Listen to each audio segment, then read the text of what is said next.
Yo, yo, yo.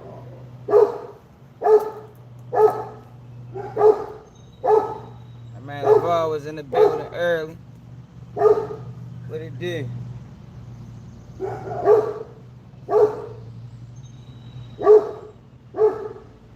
Gonna be a nice day today, man. I had to bring the shorts out. Yeah.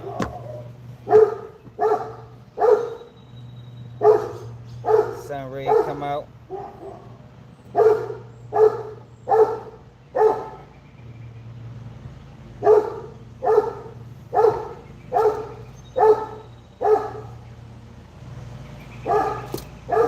I don't even remember what the topics was, though.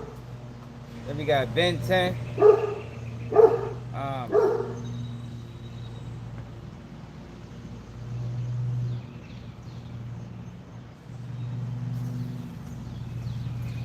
What it do, Snake House? 66.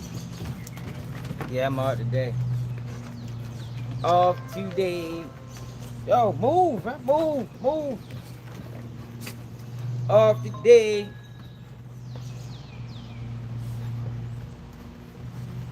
What it do? Man, them boys is barbecue motherfucking chicken.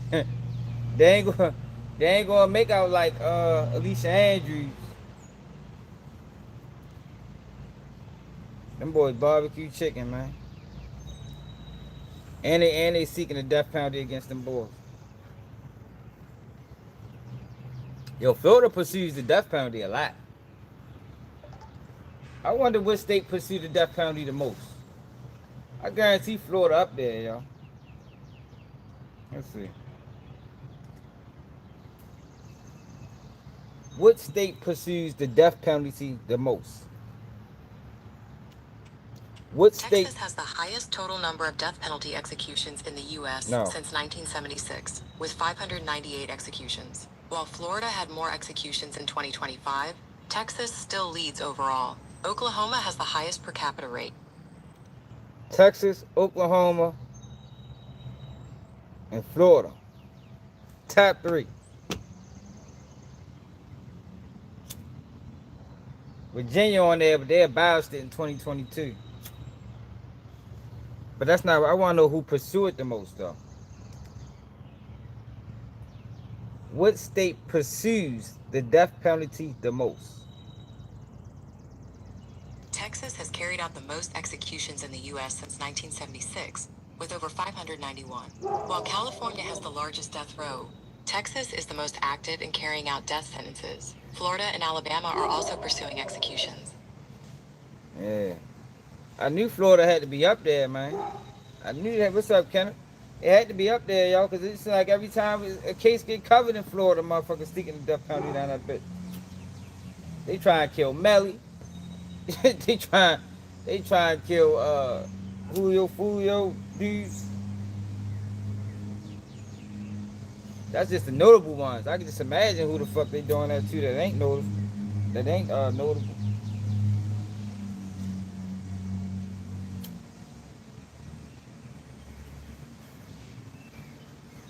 Yeah, them boys ain't got no chance, man. Way too much evidence.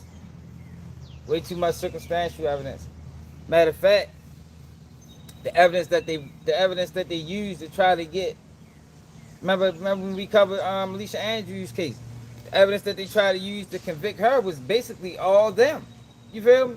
Like it really wasn't no evidence on her. It was basically all them boys and the shit that they got on them boys. But hey, man, there you gotta stand on it.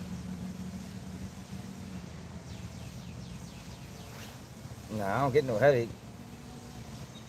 But what the fuck we talking about today? Hold on, I don't even know. I set this live up last night. I was up looking through the internet and I seen something that I need to talk about. Oh, BG paperwork. We got Kanye, Fujiano home. What the fuck Gucci gonna do, man? Honeycomb Brazy calling out Atlanta.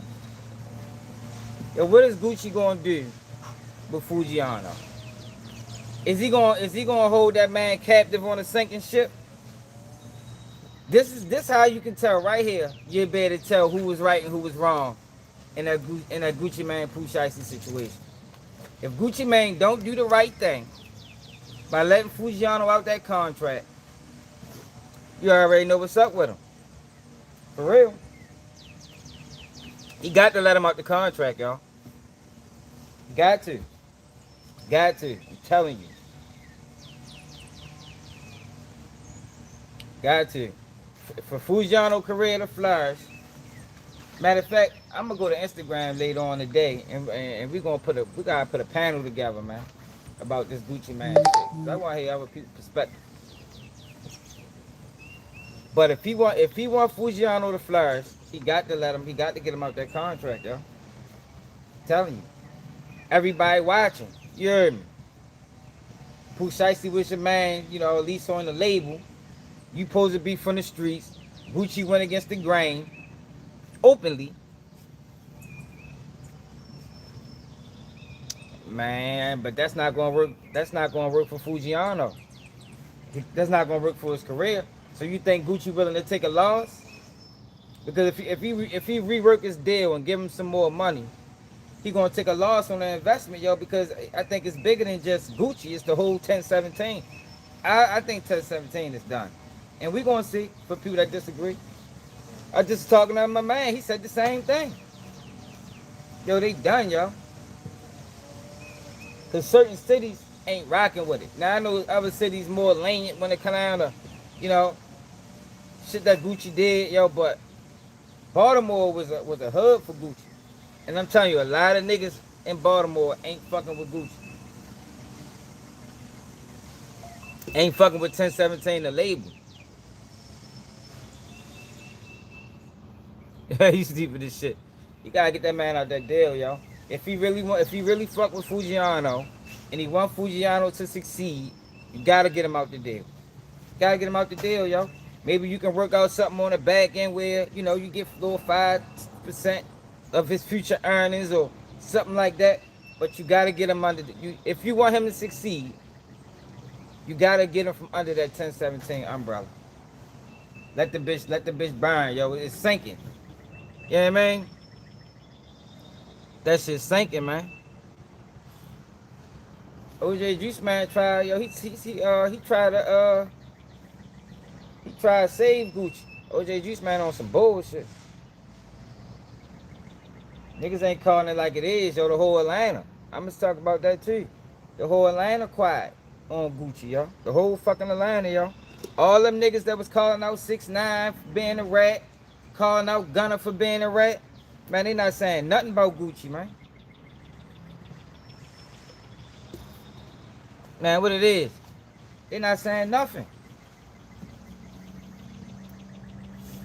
Yeah, it is. Their run is over. Their run over. They made it. It's fucked up, yo, because they made it hard for the niggas coming up under them. Yo, he wasn't. He wasn't supposed to say shit, yo. He supposed to took his L, yo. Like I told y'all, I'm not one to say he supposed to crashed out. I don't think crashing out would have been smart. You got too much to lose. But you damn sure wasn't supposed to go to the police, y'all. It is a graveyard, y'all. It is a graveyard. And he need to release Fujiano, man. For real. Let that man flourish, man. That man just did however many years he did in the joint. Let that man go, man. You know what I mean?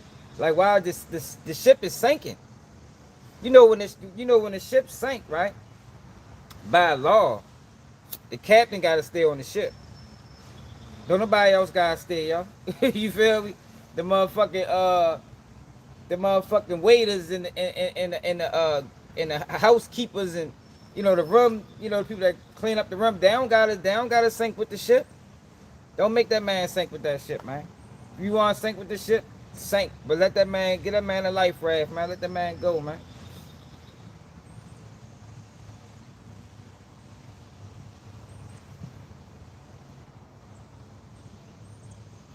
Yeah, they flawed, bro.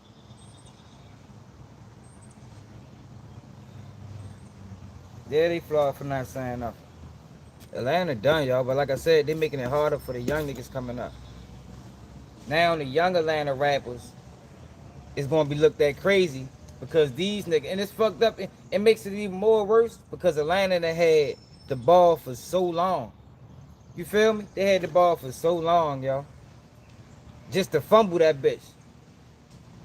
And you ain't just fumble it because they got their money, they good. You fumbled it for the niggas that's coming up behind y'all, man. That's the most fucked up thing about it, for real.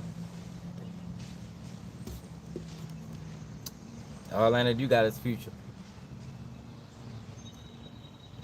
Yo, AJ plea not gonna affect. I talked about it already, yo. His plea not gonna affect that case, man. His plea not, yo. They can't charge Durk in that crime, yo. They don't have the guy that's supposed to pay. That's my thing, right? And I talked about this, and I said this to somebody earlier.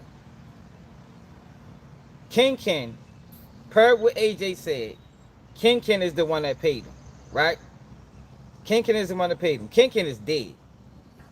You understand? So, in order for the feds to arrest Durk, and plus, they can't even bring up, the judge already said they can't even bring up the Chicago case and the California case. It already been ruled on. Right, Alvin? Didn't they already rule on that? They can't even bring up the Chicago case and the California case. It's dead. Can't even bring it up. And the reason why Durk ain't gonna get charged is because Ken is dead. What if Ken got the money from somebody else that got the money from Durk? Like it's too many hands involved, yo. You feel me? In order for Durk to be arrested, Ken would have to be the one that say, yo, yeah, I paid Joe on behalf of yo for your murder. Without that, they don't got nothing.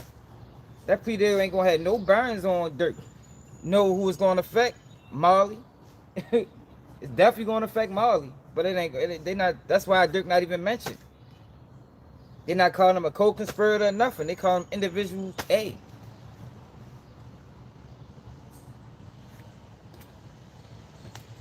They call him individual A. Not co-conspirator A.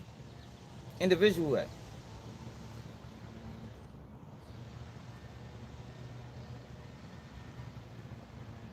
AJ talk too much.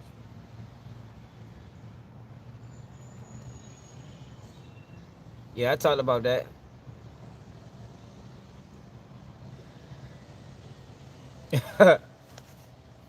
Yeah, AJ talked too much, man. He was talking too much from the door. That's one of the worst niggas. He was talking too much on the jail phone. He seemed like he one of them niggas that want everybody to know he a thug or he a gangster. You can't trust them niggas, yo. Them niggas will line you up by mistake, just by overly talking. You gotta be careful, yo, with them guys that talk too much. Can't tell them niggas nothing. Especially, I'm talking about like when they just wanna, if you listen to the story how he was telling it, yeah, Marley was scared for real. I had to do the, he ain't never really did nothing. Like, yo, why you, the fuck you don't even know this nigga you talking to, bro? You don't be in that bitch talking to yourself, buddy, like, that's your right hand, man. The fuck? Especially when it come down to crimes. Like, yo, I told you, yo, one thing my mother told me, yo, when I first got her locked up, yo, is don't tell nobody your case. Nobody. And that should save my life, man. Cause I ain't know. I was young when I went to prison. I was 19 or something. Like I ain't know niggas will line you up. You know? I ain't know niggas will line you up and try to get you to talk about your case so they can get a deal on this. But that's probably the one time I listened to my mother and I told y'all what happened with me with the Crip nigga try to line me up. Yo ended up catching life the next day. Yo try to get me to talk about my case. Told y'all about that.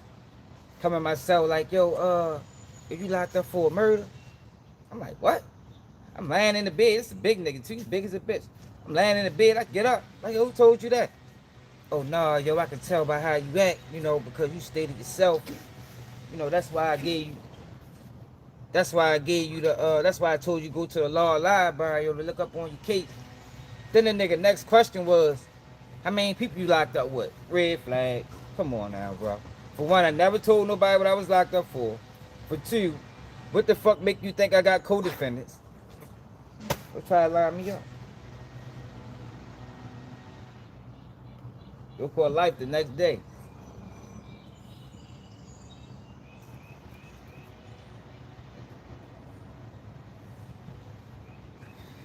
Yeah, but Marley was tripping, y'all. Yeah, yo, Crip Dick was big as a bitch. I ain't gonna lie, that nigga look like Scott Steiner or some motherfucking body. You heard me? Hey, like, yo, shit, nigga. Hey, they know they say mostly attorney visit. I flew out that bitch. I think I left the nigga in myself. You heard me? Fuck out of this bitch. That nigga tripping. Don't try to get me. Don't try to get me, y'all. But yeah, Marley one of them niggas that want everybody to know he a gangster, yo. And that shit fucked him over. He ain't had no choice but to plead out. The nigga told on himself. I mean, like that's the thing. His statements that he made couldn't be used against Marley, but it could be used against him. And they fuck around, make him testify. Or if not, they gonna use them statements that Marley, you know, because when you plead out, you gotta sign statements.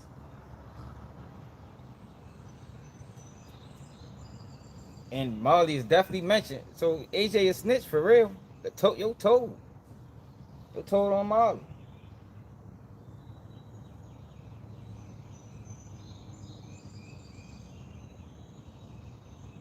See, yo, but this the thing about Gunna too, Don Juan. I think, a lot of people is getting this confused when it come down to Gucci Mane and Wayne Gucci Mane to the rest of these niggas. Yo, niggas knew Gunna wasn't in the streets. That's why I think some people giving Gunna a pass. Not me, because I don't give nobody no pass. But, because he was rapping it, you feel me? But niggas knew Gunna wasn't in the streets. Gunna was already told, you feel me? So that's why Gunna was able to continue his career, and his career went up based off it. Because it kind of almost gave him street credibility, even though he told. But niggas knew Gunna wasn't really. Yeah, man. Gucci situation is totally different, y'all. Totally different. Like I told y'all, like I was talking to my man earlier. Know what the equivalent would be? Either Boosie, Gotti, or somebody that's solidified. You feel me? If Gotti was the rat, niggas wouldn't be fucking with Gotti no more. If Boosie was the rat, niggas wouldn't be fucking with Boosie no more. I can't really say Jeezy, because a lot of niggas say Jeezy ain't even really. Can't say Jeezy. But what the fuck is you eating?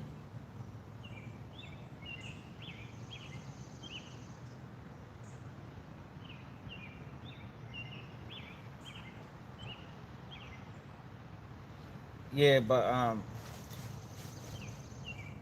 yo, get out the dirt. No, you. Get out the dirt. Look at this stuff. Look at her motherfucking ass. She damn near in the whole ditch. Get out of there. Gonna be dirty as shit. That shit wet. BG. Oh, we gotta talk about BG. Gotta talk about BG. Got to talk about BG. I'm waiting till I get in front of the crew, because we gotta go through this paperwork, yo. So the guy, y'all remember a while ago, some paperwork got dropped on BG talking about BG took the stand and testified in front of the grand jury.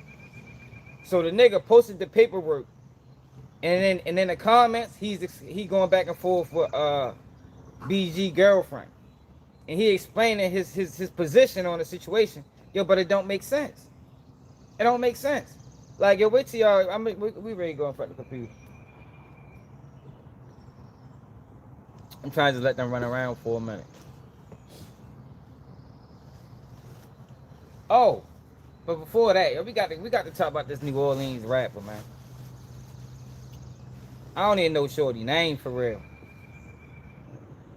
But he got into it with some dudes, with a white guy in Texas. Yo, white dude dragged him. But then I'm looking at the comments and people talking about how you really like that, and I mean, you listen to his music, he on straight gangster timing, and it's feeding the narrative that if that was a black man, he'd have reacted totally different. I don't like that. I give black people a pass before I give any other race of people a pass, yo. For real. Yo, get out of there. Hold on, yo. What the fuck is she doing?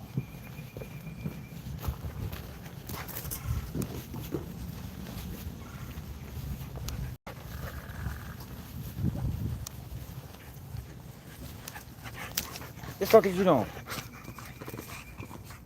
What are you doing? Why are y'all in the dirt? Get out the dirt. All right, we ain't going to the house. Yeah, we going there. Yo, is we clear? We ain't going there. These motherfuckers got stupid. Look, but they, both these motherfuckers, they think they gonna come out dirty as a bitch. And end up being outside the whole day. Yeah, I'm going there.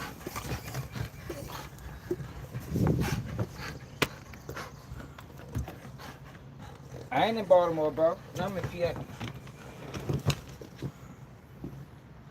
I'm in PA for real.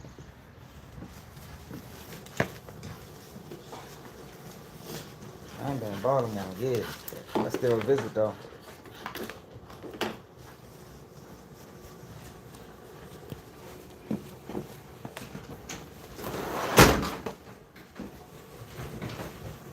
No, get out of that cage. You know it's not your cage. Get out of there. Get out of there. Come on, get out. Get out. Nico, get out the cage. Nico. Thank you.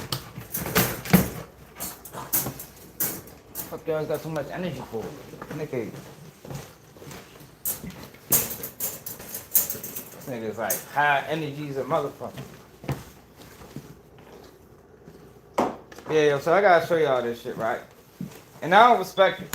Like, man, white dude bitched them. You heard me? White dude bitched them. Like, yo, we gotta reverse that mentality, y'all. Like, if we gonna give anybody a pass, it need to be our own people. Like, how we giving?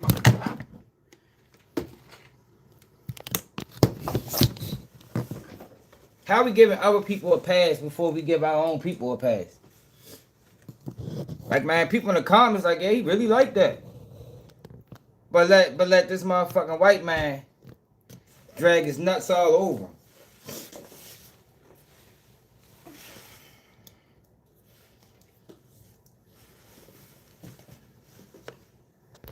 Yeah, we gonna get on. Yeah, but that's what I'm saying. The fall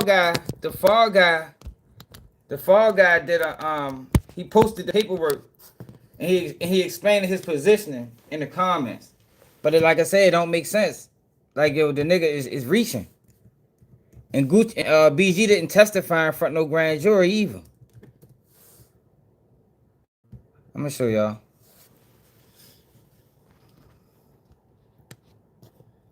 No, I said PA. No, I'm in PA.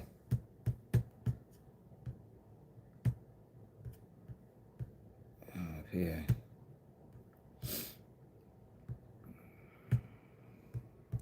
So I'm gonna show y'all the video. Then I'm gonna show you what another guy said, because I agree with him. And then I'm gonna show you what the rapper said. His explanation is why he let the white boy bitch him.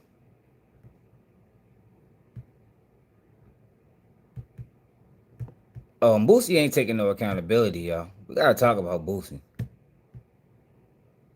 Yo, I told y'all how this nigga is, y'all. Boosie coming. You block a motherfucker.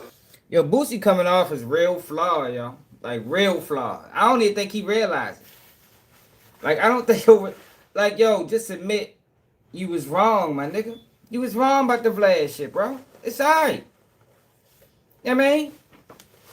But don't keep making excuses, niggas hating on me, and yo, nobody's hating on you, y'all. Nobody's hating on Boosie, man. Like, I mean, it could be somebody. But I don't think the average person who looking at the Boosie situation is doing it out of hate. I think niggas is looking at the information he put out and was like, yo, you wrong, my nigga. You feel me? You wrong, bro. You know, it's okay. Niggas be wrong sometimes. I mean, niggas ain't nobody always right. Let's see when this shit started. Was it right here? Man, I'm happy as a motherfucker right now. I just saw my clips of my, like 6, 7 clips of my interview. Can't stop looking at this shit and laughing. I gotta figure out how I want to put it out. I don't know whether I want to go through Darren or Rick there. Another way I can put it out where my fans can give me what they want for the interview. The limit to be $5, but I got fans who love me. Nigga might bust me down with a 10, 1,000, 500. So I'm excited right now, bro, because I don't need a podcast. A podcast need me, bro. I just be feeling I'm obligated to speak to the world because my word means something to so many people, bro. Anything happen, I want to hear what Boosie got to say, nigga. So, but I don't need a podcast to be financially stable, bro. Not knocking the dudes who have a podcast and, because y'all some of the smartest niggas in the world. Y'all done figured out how to sit on that couch and get that bag, and that bag got to keep coming. Bills don't stop, nigga. So I respect y'all, too. But I'm hyped right now, bro. Like, Monroe the night show, Bastrop the night show, Arkansas tomorrow show, another show out there. So he's doing this, right?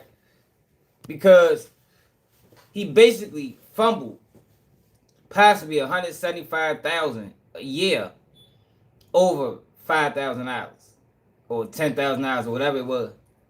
And I think in any business sense, that shit don't make sense. You feel me? Like, it don't make sense, bro. Like, so he talking about how much money. Like, nobody said you broke. But I know what I said is, Vlad will make that money back easier than Boosie would because Vlad can replace Boosie. It's gonna be hard for you to replace that 175,000, bro. Them shows that you're referencing, you probably was gonna do them bitches anyway. That ain't making up for the money that was lost. Now, he's releasing an interview Friday, and he's charging, I think, at least $5 for the interview. And he might make more. Nobody's taking that away from him. But to sit back and act like you right in this situation and everybody that disagrees with you is hating, as opposed to just looking at it, reevaluating the situation, listening to people's point of view, and realize like, yeah, damn, that shit, I am wrong. Because like I said, Vlad showed him the paperwork. Nothing else need to be said. If Vlad showed you the spreadsheet, and mind you, the fact that Vlad even took the opportunity to show you the spreadsheet, let him know that, he fucks with you, at least on the business end. I don't think he's just doing that with anybody. But for him to show you that, and for you to stand on your position that you need more money, that's crazy, bro. Shit don't really make sense. Don't really make sense. After he showed you the spreadsheet, shouldn't be nothing else left to talk about. Hey, I got a lot of fans in my DM. My real Boosie fans, they like, we can't wait for you to put it out. We gonna support you. They like, I got one fan say, fuck that nigga. I'm gonna show you can do it by yourself. Nigga, I'm gonna give you $500. I swear to God, bro. Man, bro. And I got some fans in there like, nigga, I ain't paying you for no motherfucking interview. I don't get it. You subscribe to Vlad and pay Vlad. Why not pay me?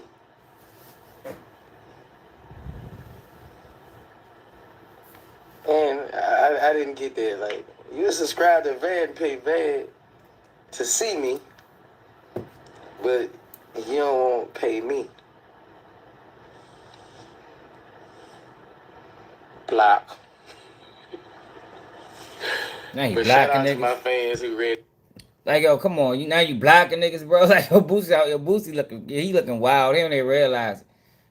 Yeah, I don't block nobody, yo. I just can't do it, though. Not another man.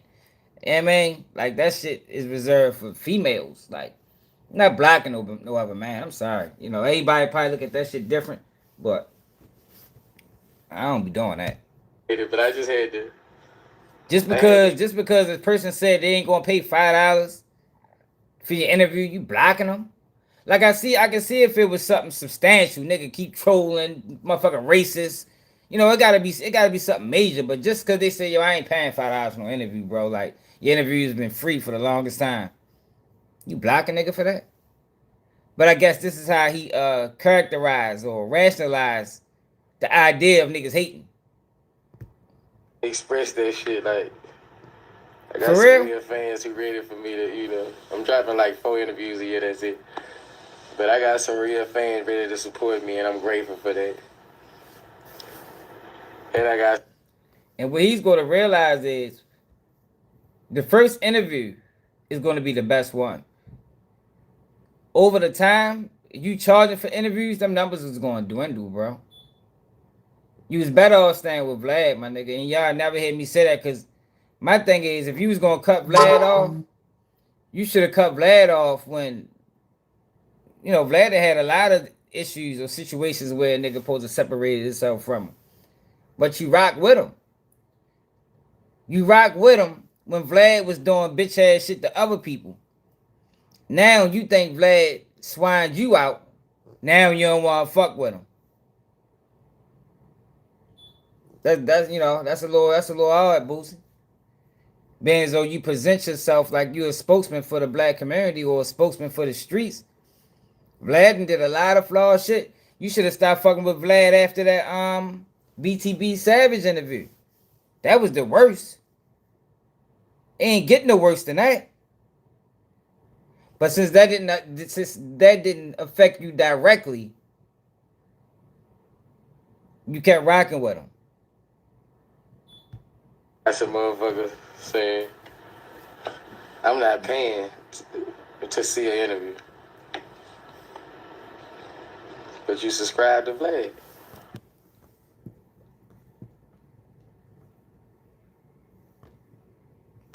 And put a shirt on, nigga. Just making it in. My son coming up. 6:14. 2 shows. Hit that like button, y'all. Share the live. Feature. Look. And a business trap. Look. He can't. Yo, that ain't got nothing to do about the 175,000 you lost, bro. He keep doing this. Trying to prove a point. That has nothing to do with the money that you lost, bro. If you ain't making it back doing interviews, then that's the only way you can that's the only way you can get it back. You gotta get it back the same way you lost it. You lost the money by way of interview. So mentioning that you got shows doesn't take, cause you gonna have shows regardless. It doesn't take away the fact that you lost money. Possibly, basically, say he do 70 interviews a year with Vlad, 25,000 a pop. That's 175,000, bro. Over a $5,000 dispute. Shit crazy. Working, man.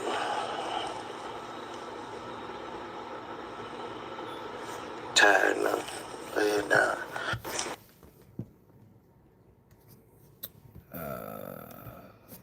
Here, go right here.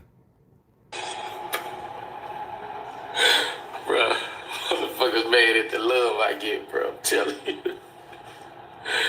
They like, how we gonna stop this nigga? Like, bro, like. Now niggas hating on him. Yo, I don't think nobody hating on you, bro. Like, I mean, like I said, I can't say nobody. But I don't think the average person who's talking about this shit is hating on you, bro. I think people might got a better understanding of business than you. And how things go. It's not hate. Nobody wants to stop you, bro. Like, I mean, I don't. You feel me? But this is how he rationalizes thinking. This is what this is the equivalent of? I'm gonna tell you what this is the equivalent of. When you call a nigga out for being a rat, and they be like, well, I got money. Yeah, but that don't change the fact that you told.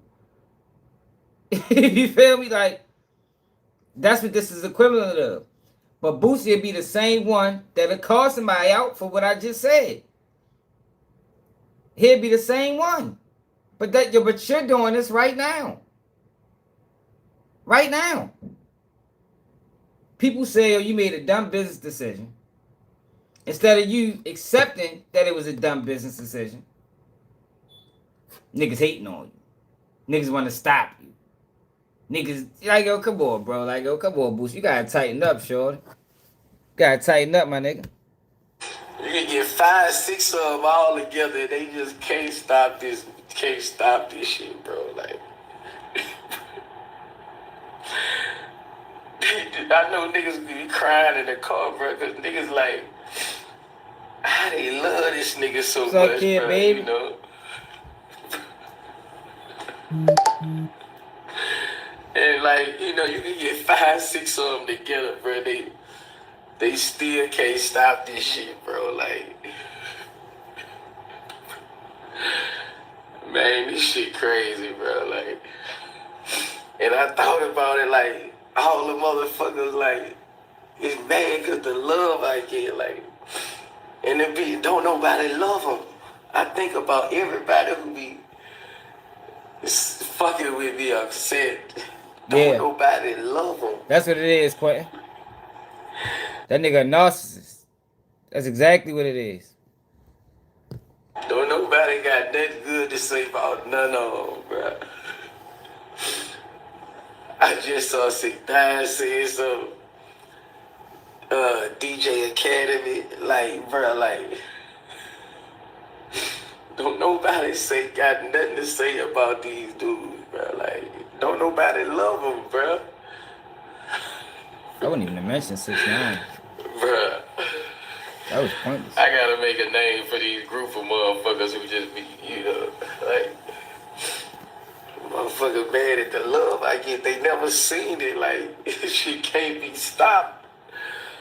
Like, bruh, this shit is hilarious to me, bruh, because I know what it is, bruh. Like, they not loved, my nigga. Like, don't nobody love them. Nigga putting on a whole show for it. Don't nobody love them, my nigga, but I gotta make a name for these niggas like ASAP, bro. Like, I'm gonna need help. They mad. They not loved. They not loved. Yeah, I'm not feeling what he's, you know, how he's. Well, he said something about DJ Academics. What's this? 420. Everybody going. No, I ain't see that. That ain't it. Is this the one? Hey, to all the celebrities and like famous people or whatever, like, I know y'all go through this, right? You block a motherfucker, they come right back and say, "Can you please unblock me?" Like be begging to get unblocked, and was just talking shit, like, and it'd be like, I ain't mean that, woo da woo da woo. So that's weird as fuck to me. Like, how somebody can talk shit, but when they get blocked, they begging to get unblocked. That let you know they really like watching you. They let you know they really like watching you. They just hating the hate at the time. But they'll be begging. Yo, this nigga is tripping, bro. Yo, don't keep saying niggas hating though. Yo, yeah, I'm done with Boosie, yo. Boosie wildin', man. Niggas ain't hating on you, bro. Niggas you just wrong, bro. Just wrong, my nigga. Niggas ain't hating on you, chat. Niggas ain't hating on you, chat. I ain't. Hey, to all the celebrities. Alright, so let me show y'all this New Orleans rapper, right? So look at this shit. Matter of fact, we might gotta check out some of his music, see what he talking about.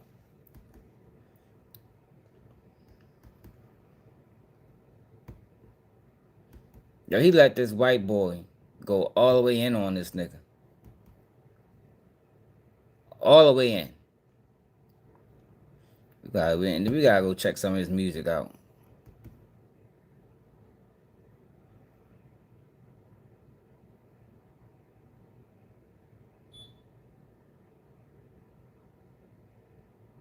Alright, here you go.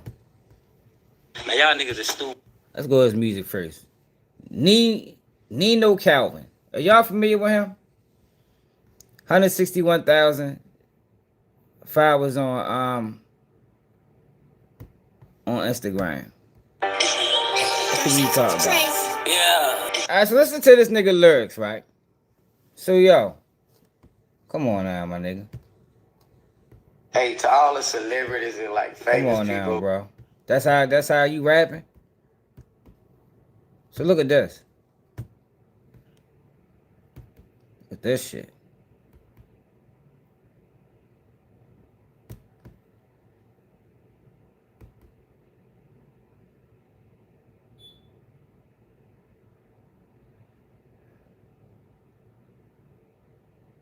Oh.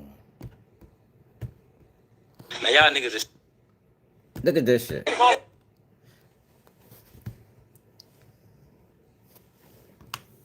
Yo, he let this motherfucking white guy. Hey, bro, you're smoking a fucking joint and running my business. Just tell me go. Yeah, he don't let me go. Brother, Look. I didn't know that. The fuck, I ain't even from here. You gotta fall back. He From New Orleans. I don't know that. give a fuck where you I don't from, give a bro. fuck about what I don't you give a talking fuck about. where you from, motherfucker. Hey, You're what? smoking a goddamn joint in front of my fucking front door, boy. Damn. See what I'm saying? See what I'm saying? See what he's saying? What? What? Just at the bar. I don't give a fuck. That's no respect right there. That's no respect. That's no fucking respect right there. That's why. That's no fucking respect right there, bro. None. Oh, fucking loudmouth motherfucker. Hey yo. Yo called him a boy. You heard his rap lyrics?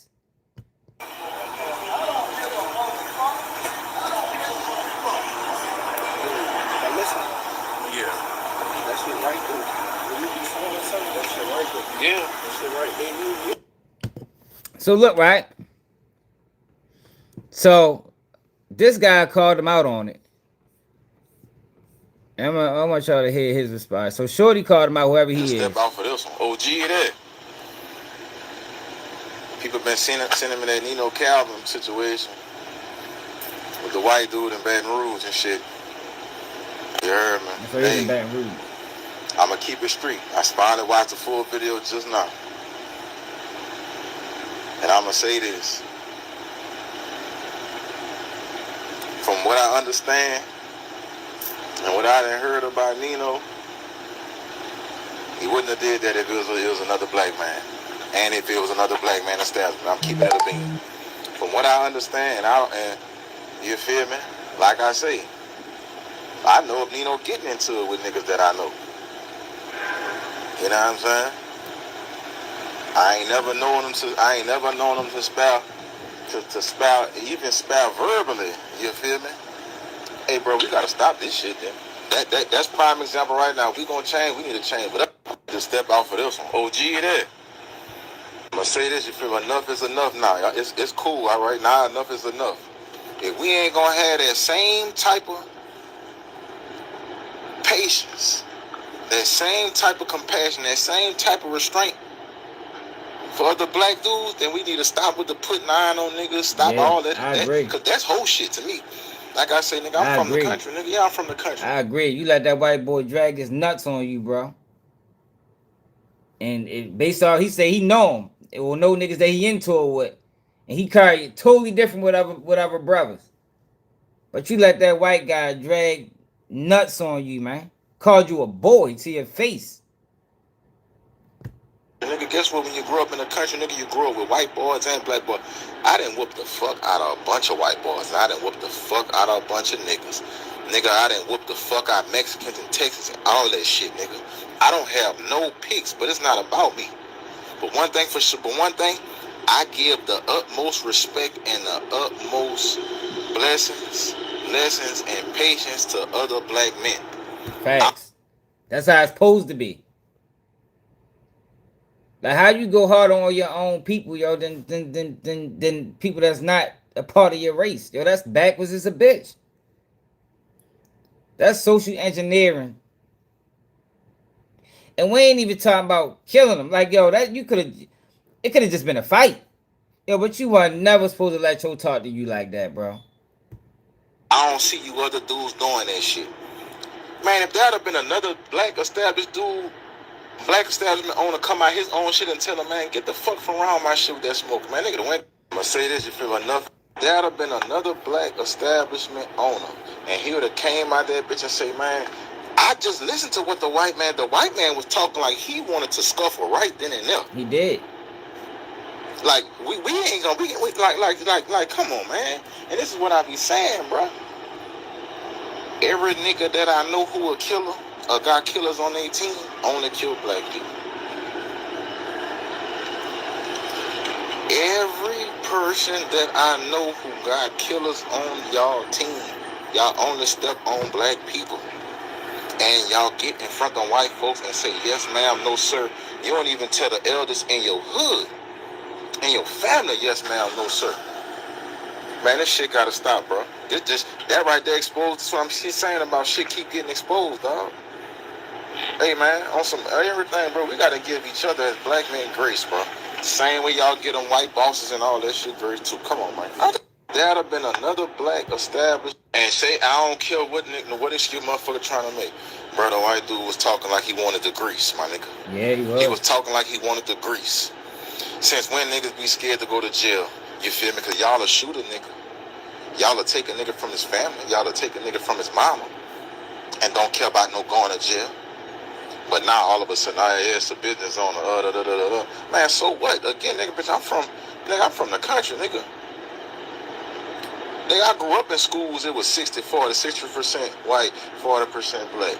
Man, a white boy say nigga or say boy or some shit, man, you getting slapped on sight. You can go to the teacher, go to the coach, go to everybody was white. All of the, you feel me? All the big wigs was white. I don't give a fuck, man. Yeah, I slapped the fuck out of him. He should never said what he said. Man, we gotta stop this shit as black men, dog. Cause on my soul, if it had been another black dude, it'd have been a different story. And say, I don't care what nigga, what excuse motherfucker trying to Look at this shit, man. make. Bro, the white dude was talking like he wanted. That'd have been the grease. Hey, bro, you're smoking a fucking joint in front of my business. Just tell me go. Yo said, just tell me I go. didn't know that. Fuck, ain't even from here. You gotta fall back. I'm from New Orleans. I don't know that. Fuck, where you from, bro? I don't give a fuck where you from, motherfucker. Hey, you're smoking a goddamn joint in front of my fucking front door, boy.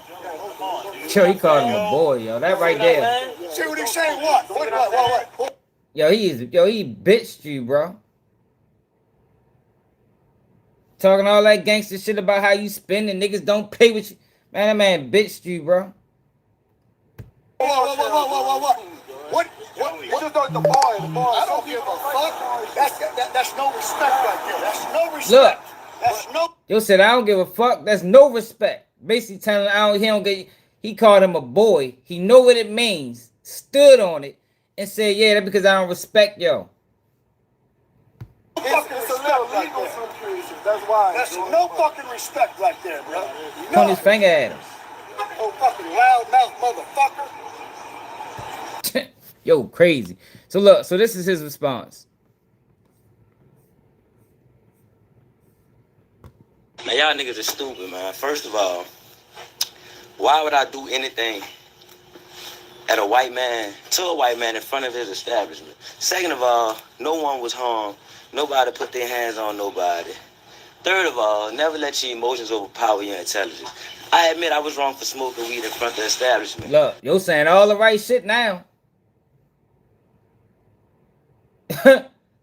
So this is a prime example of a man that understands situations, understand common sense, understand that everything ain't worth it. Even though he calls you a boy, that's worth it. Right, he got sense now.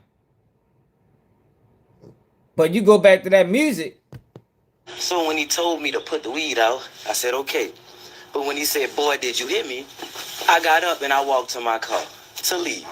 Did he? We was going to Violet that night, and we sure did. Shouts out to TC and all, and we went in that bitch, fell through that bitch jigging. You think I'm about to crash out on a white Willie Honker cracker over words? And I got a bad bitch with me in there getting drunk. You hear me? And we going to the club tonight. Fuck y'all. Y'all niggas dumb. That's why y'all niggas be in jail 20, 30, 40 plus 50 years. You hear me? I don't even know this man. He ain't killed none of my friends, none of my ancestors. Well, what his ancestors did, but you get the picture. Fuck, Nah. man. Y'all niggas is stupid, man. Nigga, don't get the picture. He called you a boy, bro. It's like him calling you a nigga, bro. That's the equivalent of him calling you a nigga, bro. Go back to his music. Man. First of all, Nigga, listen to the shit you rap about.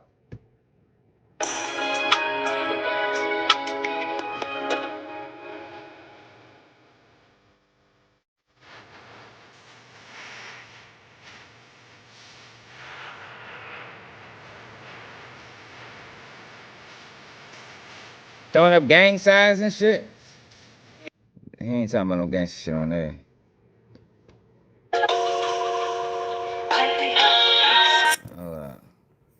He ain't got the main songs on this bitch.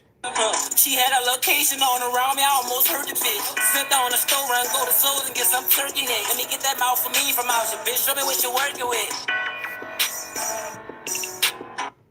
I don't know. What the fuck that song? You wildin', short. You dead wrong, my nigga.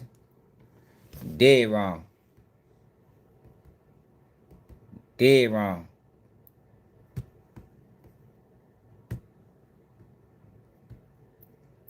I just want him to have that same restraint. You know what I mean? Obviously, you got sense to know not to crash out. But yo, use that, yo, when you dealing with your own people next time, please. That's all I ask him to do. When you're dealing with your own people, make sure you use that restraint. Because obviously you know you have it somewhere in you. But right then and there, that man called you a boy, yo. It wasn't nothing else supposed to be said after that. Man called you a fucking boy. You're a grown ass man. Probably got kids.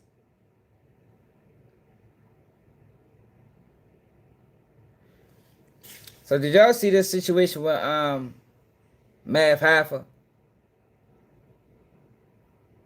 Look like he going, I don't know if this a play or not, but it look like he going through the same thing that some of these New York niggas not wanting to pay their bills, man. Look like he going through the same thing as Jim Jones in there.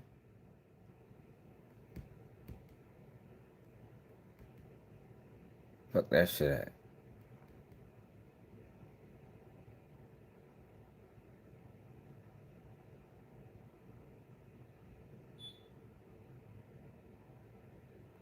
The fuck I just saying this shit? Shit. Yeah, we're gonna get the BG paperwork. That's gonna take a little minute.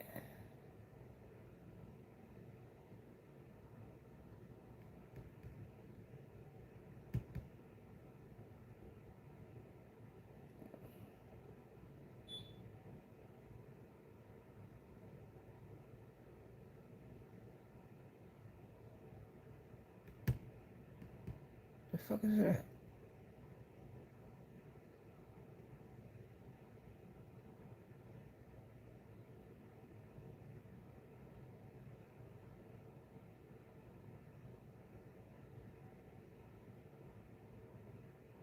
I can find it on YouTube. I can't find that shit. I should find that shit on YouTube.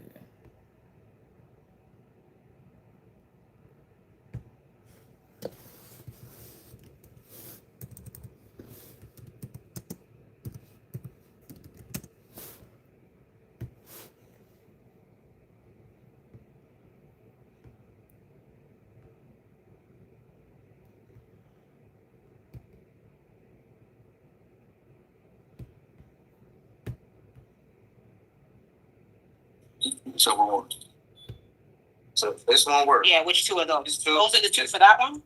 There's a lot. See, it turns this one. Because when I bought two locks and I had two keys. Yes. That one thing? So far, I just have one key for this one. I have a lot. Not yet. Right here with two keys. Give me a key for me. There you go. Check the lock, please. You record that. Let me see the lock, man. Yeah. I'm completely lost with all the keys. It's not. Your phone, man. They're already on so they can put it. Oh, no. You got the computer, right? It was D3. Now, I don't know what the beef is. Did I hand you my phone? I don't know if he ain't paying the bills. Make sure that we don't have a choice over the night. Just make sure both of these keys work. If I have a call, make sure that you get me. For whichever ones, which is the one that you just gave me a key for that doesn't. This one? That's the lock to both of them. Yeah. Okay. Put this one in. But you're saying, you said you're not locking it with this. No. We're using two. Why? This ain't the one. Why? This opens this. Sad locks. Why are you unlocking it with a different lock, man? I don't know what man got going on. But hope he figure that shit out. Whatever it is.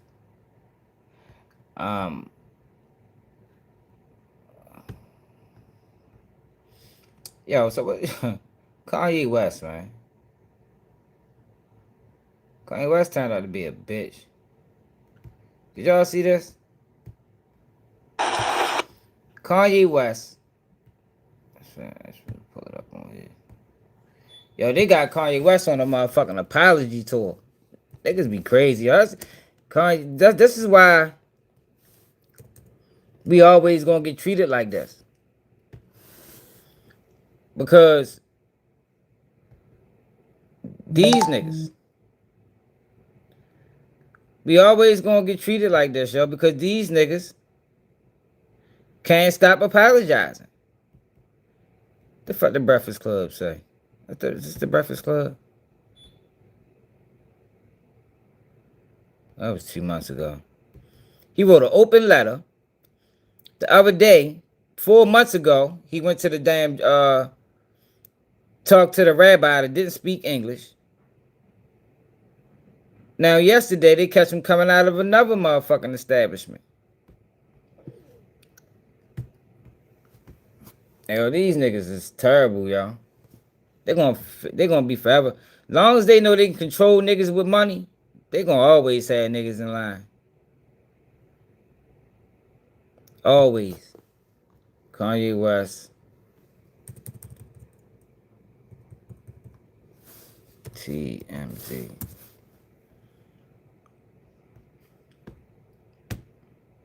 Jewish Human Rights Center. What's up, Ye? Hey, can I ask you, what did you learn tonight at the class? Why you ain't answer questions, bro? You should have came out. He embarrassed. He'll say, what you learned at the class? I want to know what he learned. The fuck, nigga? Spread, share the knowledge. You felt like you needed to share, your other takes. Share the knowledge, yo. What they teach you in there, bro? They probably beat him with a belt. If I put him in that bitch and gave him a beating, that bitch ass. That's probably what really happened, man. Look, hey dog, boy, you ain't lying. That's probably what he learned. To shut the fuck up. That was just a test. Hey dog, boy, that was just a test. Yeah, we're gonna send him back out here, see if he say something. I mean, if he say anything, we know we got more work to do. But if he walks straight to the car with his head down, mission complete. That's what they did to him. Hey, yo, John, well done. John, well done, guys. Look. What's up, Ye? Hey, can I ask you, what did you learn tonight at the class? Yo, the funny thing about it, right, is the same people he meeting, they probably called TMZ up that bitch. Hey, yo, that's the funny thing about it. The same people who he meeting probably told TMZ, look, Kanye West is coming in. We're gonna whip his ass with belts. We want you to get him coming out. You got to get him coming out. You feel me? Oh, Lord, yo. These niggas is crazy, yo.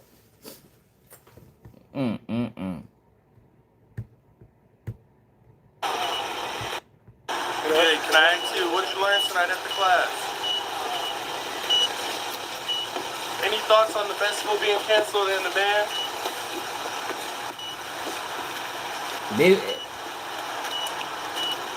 They didn't want to probably cancel this festival. Yo thought he was done. Yo, they bitching, yo. This nigga a bitch. Yo, bro, yo thought after writing an open letter and motherfucking apologizing to the rabbi or whatever he did with the rabbi, yo thought it was over. Nope. Nah, nigga. Nope.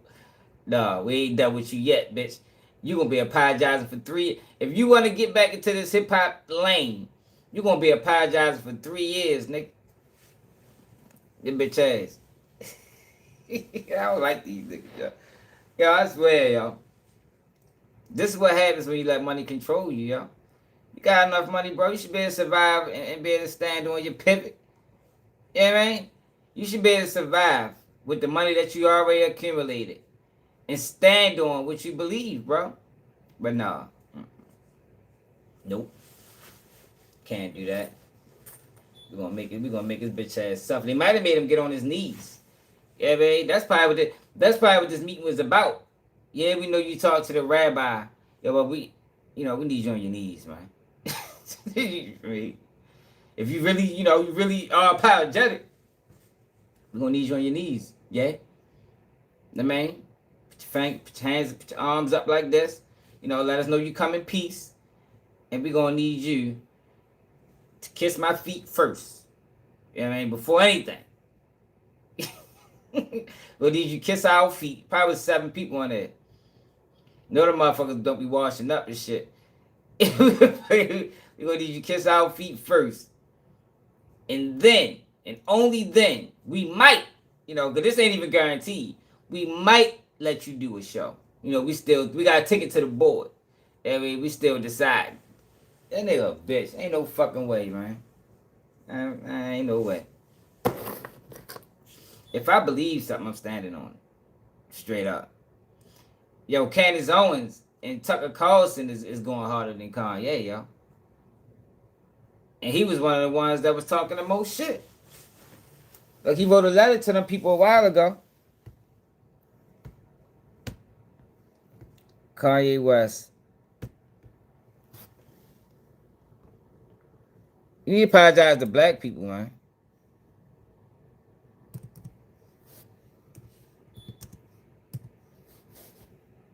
That's what you need to apologize to. You want to apologize to anybody? Apologize to black people, man.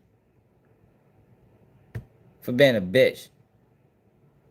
Cause his punk ass got my. I do want to mention this because his punk ass got my channel struck one time. I ain't even say nothing. I just watched the video he did with Nord. And they struck my channel for that shit. He's a bitch ass. Need to apologize to me, nigga. The fuck? The fuck you need? Well, apologize to anybody. Hit my DM, yo, and apologize for getting my fucking channel struck. You bitch. This is just breaking. So Kanye West took out a ad in the Wall Street Journal, and this is an apology. So it starts, "To those I've hurt. 25 years ago, I was in a car accident that broke my jaw and caused injury to my right frontal lobe of my brain. At the time, the focus was on the visible damage, the fracture, the swelling, and the immediate physical trauma. The deeper injury, the one inside my skull, went unnoticed." So then he goes into talking about his bipolar disorder. He talks about, being manic and being in denial. And he says, "You don't think you're sick. You think everyone else is overreacting. You feel like you're seeing the world more clearly than them, when in reality, you're losing your grip." He says he lost touch with reality. Things got worse the longer he ignored the problem. I ain't gonna lie though, yo. I love when they do this shit to these niggas. I do, yo. Keep it going. You feel me? Like, fuck that shit. Keep it going, man. You know what I mean? Make him apologize again and again and again. I send his ass motherfuckers state to state apologizing to Jews personally. You know what I mean? Keep that shit going, man. I love it. Love it. Make him a bitch. You know what I mean? Make him put on a dress or something. You really take it as far as you can, guys. Because he's a fuckboy. and he did things he deeply regrets. So this is when he kind of goes into the apologies. He says, some of the people I loved the most, I treated the worst. You endure fear, confusion, and humiliation. In a fractured state, I gravitated toward the most destructive symbol I could find, the swastika, and even sold t-shirts bearing it. One of the difficult aspects of having bipolar disorder is that you disconnect in moments. He says he regrets deeply his actions, and he's mortified by them in the state that he was in. And he's committed to accountability, treatment, and meaningful change. It does not excuse what he did, he says. I am not a Nazi or anti-Semite. I love Jewish people. Now, to the black community, Kanye West says, to the black community, which held me down through all of the highs and lows in the darkest of times, the black community is unquestionably the foundation of who I am. I am sorry that I have let you... No, you're not. Well, I don't even want to hear your apology to the black people. We decline, yo. Speaking for black people, man. We decline your apology, fuck boy. No need to apologize, or keep apologizing to them. Fucking clown. Kanye West says he is not controlled. Listen to this nigga. They can't control me. You get what I'm saying? They can control Shaq. They can control Charles Barkley. They can control LeBron James. They can control Jay-Z and Beyonce. Not you, man. But they can't control me. You see, it ain't no name I won't name. They can't control me. You get what I'm saying? Man, I beg to differ, brother. Look like your bitch ass is under control. Neutralized. Motherfucker neutralized his ass. You talking about they can't control you. Shit. Black people can't be anti-Semitic. We are Jew. You understand what I'm saying? We are Jew. So cool out. Until you do your facts, until you really do the facts with the fake indoctrination that y'all pull into the schools and all that, you know what I'm saying? We're not following y'all rules. I mean, just like calling DEFCON on Jews and that sort of, like, do you take back any of that sort of more extreme stuff? You know what? For all the kids that love me, all the Jewish kids that love me, I'm sorry if y'all had to hear a grown-up conversation with us screaming at each other. But we got to a point where something needed to happen. Something needed to be said. Somebody needed to say something. Now, if you're in an argument with somebody, yo, he's a bitch. Hey, Jews, keep fucking him over, please. For me, man. Keep fucking him over, man. Don't stop. Whatever you do, don't stop that shit. Yeah, I mean, I would put it, you know, I would put that motherfucking full throttle. Yeah, man, make him do something else. Make him jump through a fucking hula hoop of fire or something. Send a nigga through a motherfucking obstacle course. For real. Send a nigga through an obstacle course or something, man. Fucking clown ass nigga.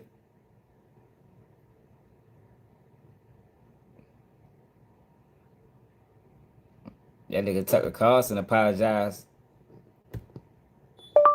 Tucker Carlson apologized. Tucker.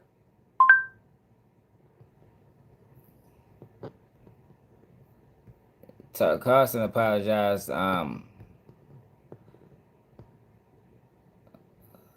for you know, trying to get his supporters to support Trump.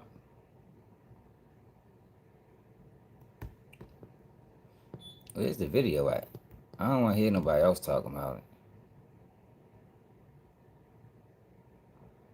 Look, they don't even want to hear that shit.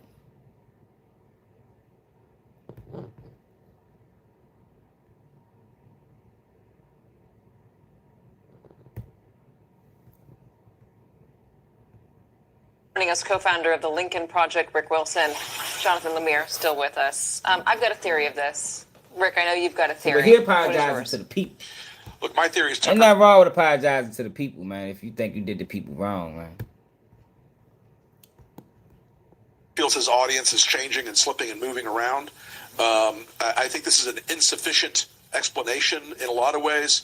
Him saying suddenly I've woken, I've had a moral awakening in some way. Because he hasn't had a moral awakening about his fandom of Putin or his fandom of Orban when he was still in office or any of the other things he's done. This feels very specific and very keyed to his podcasting audience more than it feels like any sort of moral awakening. John? I think that's right. I mean, maybe Tucker Carlson's sincere in his belief that the U.S. shouldn't be attacking Iran. That's something he has said for a while, but I think Rick's onto something here. Carlson is an extraordinary influential voice in the Trump orbit, less so these days now that he's no longer on Fox News, but he has a big podcast audience. But it's not just Carlson. We've seen these other, I hate to use the phrase manosphere, I really do, but these manosphere-esque podcasters who were very supportive of Trump, or at least Trump curious in 2024, run away from him and do it rather, rapidly because of issues like immigration, the deportation program, but particularly this war, basically just saying, look, this isn't at all what we were promised. And Katie, as you well know as anybody, because we were there together in 2016 each and every day, the Trump's pledge to not get involved in these new conflicts, condemning the forever wars of Iraq and Afghanistan, that wasn't just part of his stump speech. That was an extremely popular part of his stump speech and won him over voters that wouldn't necessarily have thought about voting for him or frankly even other Republican candidates. So there are some, yes, that feel betrayed, even if Carlson's motives perhaps were more like 2022, 2023 weak and beatable. What the fuck did he apologize at?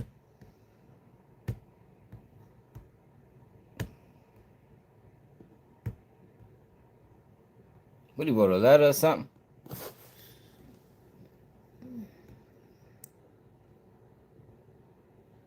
Oh, episode. It was on his podcast. So let's go to the Tucker Carlson podcast.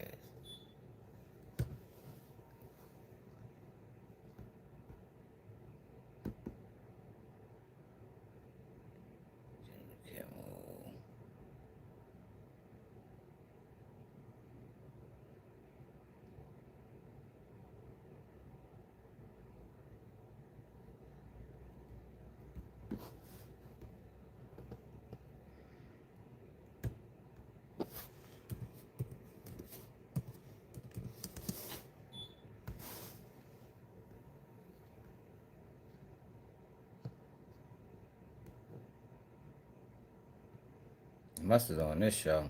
I ain't really watched that shit.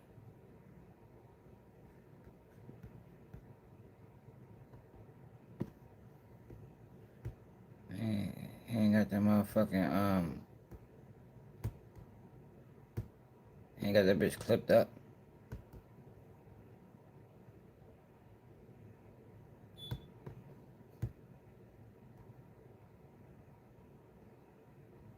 Having lived in Washington, son of a federal employee, and watching the system most of my life, I felt the physical threat is real. But also, if it's shame, if there's blackmail material as there is... The fuck type shit you two got going on, man? The physical threat is real, but also if it's shame, if there's blackmail material as there is on so much of our elected officials, if there isn't Trump, it's like, I'm sorry. You've demonstrated that you don't have any personal shame. I mean, you've demonstrated that a lot. How shocking is it really if there are pictures of you doing compromising things? Not very. And it doesn't even matter. Like, actually, I hate the term. All them motherfuckers on Epstein files. Sick bastards.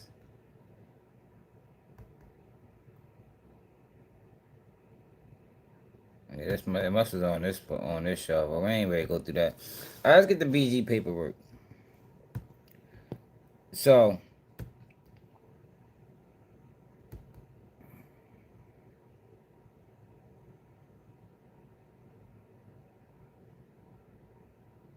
no, honeycomb braids are calling out Atlanta first. That's gonna be quick. BG paperwork gonna take a minute.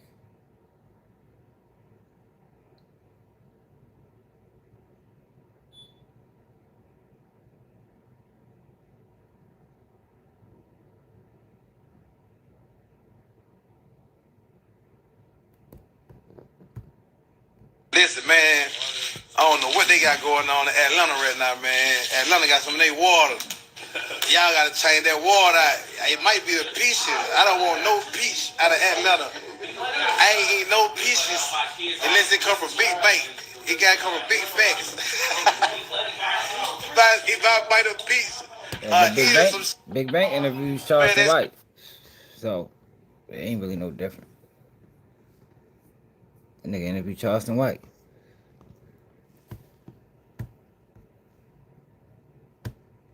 All these niggas be on the internet talking about some, I ain't got nothing to say about that Gucci situation or none of that, bro. You know, they leave me out of there. I ain't got nothing to say about it.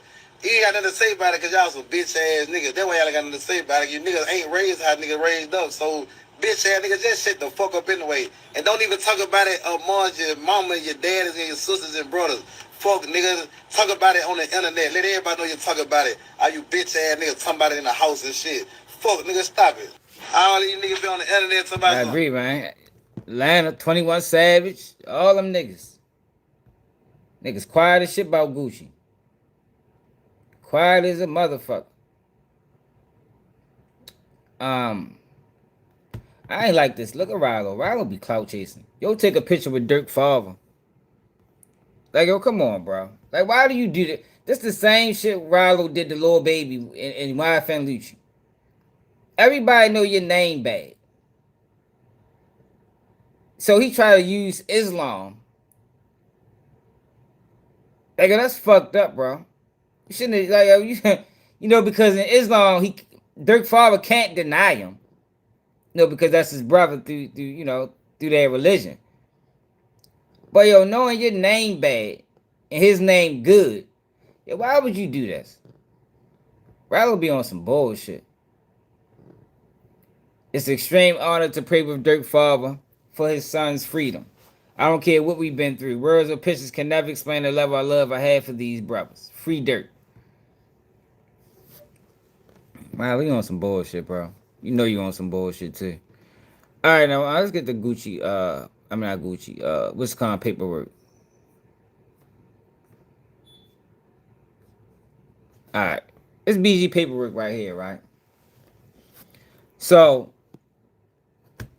remember, this is the guy, Black Line Entertainment, is the guy that say BG told on him right here. Right? That supposed to have been his girlfriend's son.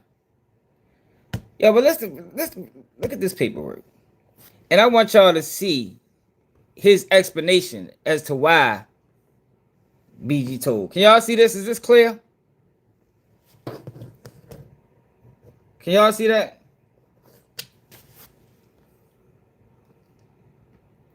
All right, so this is his guilty plea. Can y'all see this? All right, bet. If this case were to proceed to trial, the government would prove the defendant's guilty beyond a reasonable doubt of this one count indictment. In the indictment, the defendant, Kentrell Washington, is charged with knowingly and intentionally possessing and affecting commerce of firearm. After having been convicted of a crime punishable by imprisonment for a term exceeding 1 year, the government would establish the following through reliable and competent evidence. On June 16, 2009, at approximately 7:20 p.m., Detective Steve Goddard, and Sergeant Ryan Lebrano of the NOPD 6th District Narcotics Unit were on patrol when they observed a white Ford truck. Yeah, yo, he on some bullshit, yo, but you gotta hear his explanation. Traveling at a high rate of speed on Phillip Street. As the truck neared the Claiborne Avenue, Phillip Street intersection, the detectives observed the truck disregard the stop sign and turn right onto Claiborne Avenue. The detectives conducted a traffic stop based on the observed traffic violation. You gotta hear his explanation. Hold on.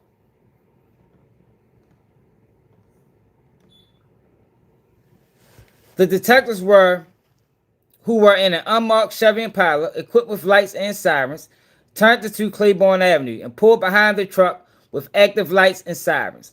Detective Jason German and Brian Phillip also pulled up behind Detective Goddard and Lebrano to assist with the stop. The white Ford truck pulled over at the intersection of Josephine Street and Claiborne Avenue. Detectives noticed that once the truck pulled over, the occupants were moving around erratically inside. Detective German approached the driver's side while Detective Goddard and Phillip and Sergeant Lebrano approached the passenger side. Based on the erratic movement, officers elected to instruct the occupants to step out of the vehicle for the officers' safety. for the officer's safety. As individuals later identified as Christopher Dorsey was in the driver's seat, while the front passenger seat was occupied by an individual later identified as Darian Blunt. That shit blurry, y'all. It's not the screen. As the back seat passenger, later identified as Cantrell Washington, stepped out of the truck. Detective Goddard observed in plain view a plastic bag containing vegetable matter that appeared to be marijuana. The bag was partially covered by a shirt on the back passenger seat. Detective Goddard then detained Washington and retrieved the marijuana. Once Detective Goddard recovered the marijuana and stepped away from the truck, Sergeant Labreno observed a black barrel protruding from underneath the driver's seat on the backside floorboard, which means he's closest to the gun. It's under BG's seat, but remember, he's in the back seat, so he got access to the gun. You know, possession is 9/10 of the law. All right, so Sergeant Labreno retrieved the weapon and discovered it to be a 9mm Beretta semi-automatic pistol bearing the serial number BER129419Z. Once Washington observed Sergeant Labreno step away from the truck carrying a 9mm Beretta, Washington stated, "The gun and weed is mine." Washington was placed under arrest. Washington was then relocated to the 6th District. Detectives also learned that Washington was previously convicted of a felony in 2006 in the State Court of Houston, Texas. On June 12, 2006, Washington pled guilty to manufacturing and delivering a controlled substance under docket number whatever, and was sentenced to 2 years imprisonment. As such, Washington is precluded from ever legally possessing a firearm.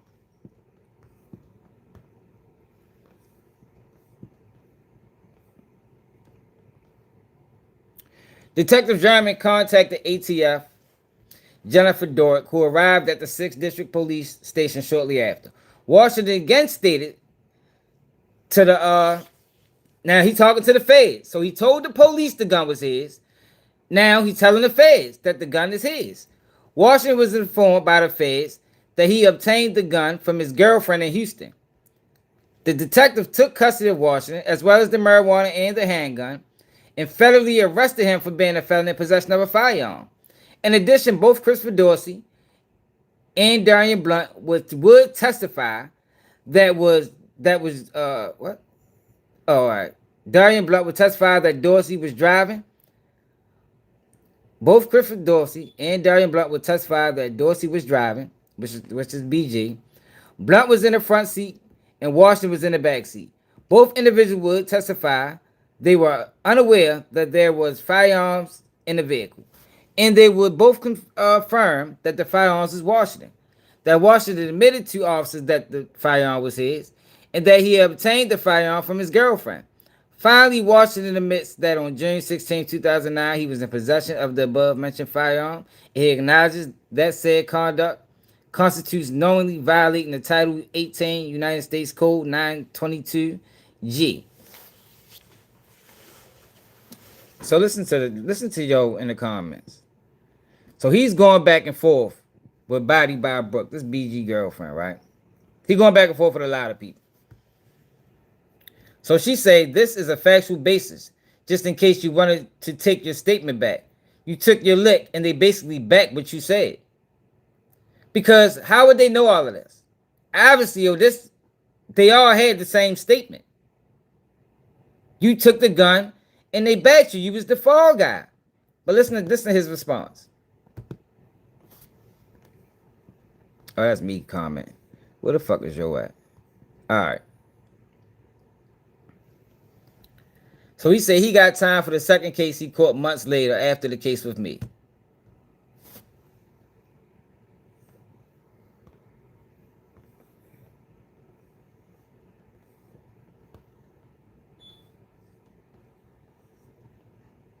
So this Body by Brooke. The phase is legal language used in things like plea agreements, affidavits, or summaries of evidence, which means if the case went to trial, this is what they are expected to say under oath. And they would basically be saying the same thing as you. This is not only but a representation of their expected testimony, not proof they already took the stand. And I agree. And because you didn't go to trial, The paper said you took your charge.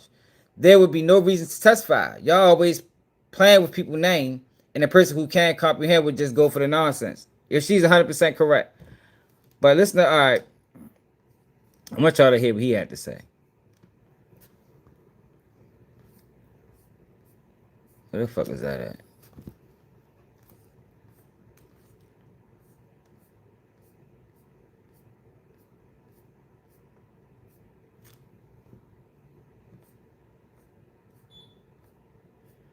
Fuck that shit at. Fuck nigga took it down.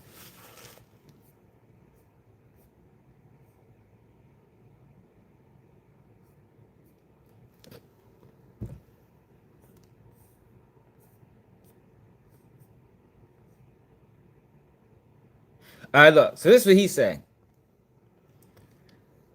He said, I had a woman who signed an affidavit that was saying the gun was hers and that she left the gun under the seat and none of us knew. That was the plan. And they knew and didn't stick to it. Yo, that wasn't going to work. So this nigga is going around saying BG a rat. Yo, you are a felon already. You were not supposed to be nowhere near no guns. So this girl signed an affidavit saying that the gun was his and nobody was aware. Wasn't going to, you already made statements, my nigga. You understand? Like, yo, this man told the federal government the gun was his. He told the state the gun was his. But now he's saying that, yo, I had a girl that was going to come to court and say the gun was hers. Yeah, that wasn't going to work, bro. That wasn't going to work. There was no way you was getting out them statements, so you said it was yours, bro. Like, I think what happened with him, and I can't even say that, because I was going to say once the feds got involved, he changed his mind. But he told the feds that the gun was his too. So you stuck all the way to the plan. Maybe it's a situation, yo, where BG ain't look out. So he try to muddy the pot. Yo, but you can't call that man no rat, bro. That man ain't get on the stand against you, man. He ain't testify against you, bro.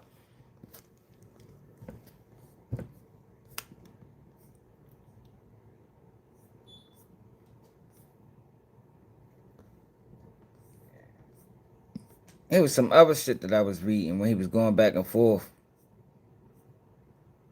The body by a Burke chick.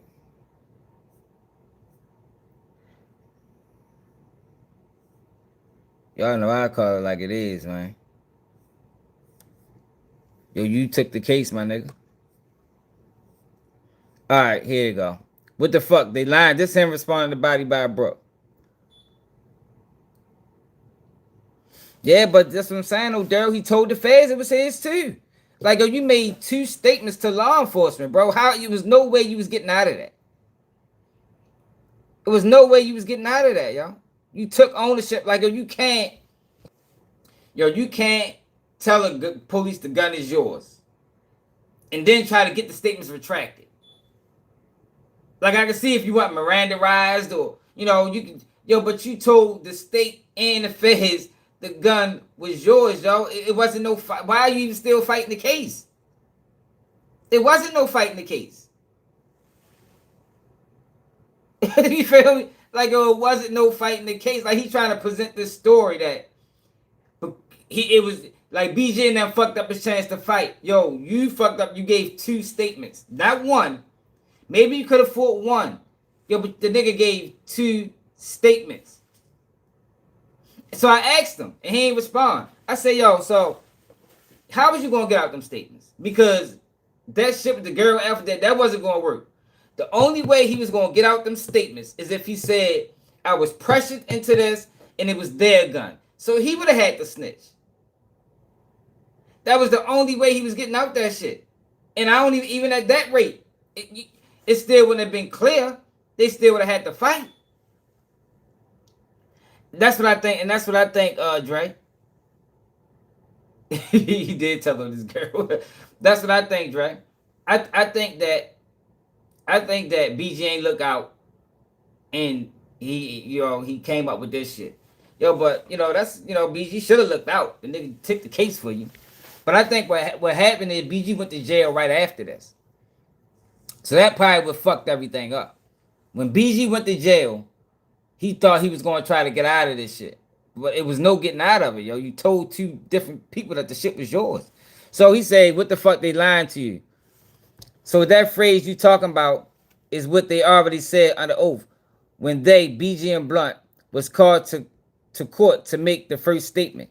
They had to raise their motherfucking hand on the stand and sign a paper, which is posted on my page. You see the proof is from where they took the stand. They would have to just take the stand a second time in front of everyone if I would have went to trial. But by me not going to trial, the courts accepted the first time.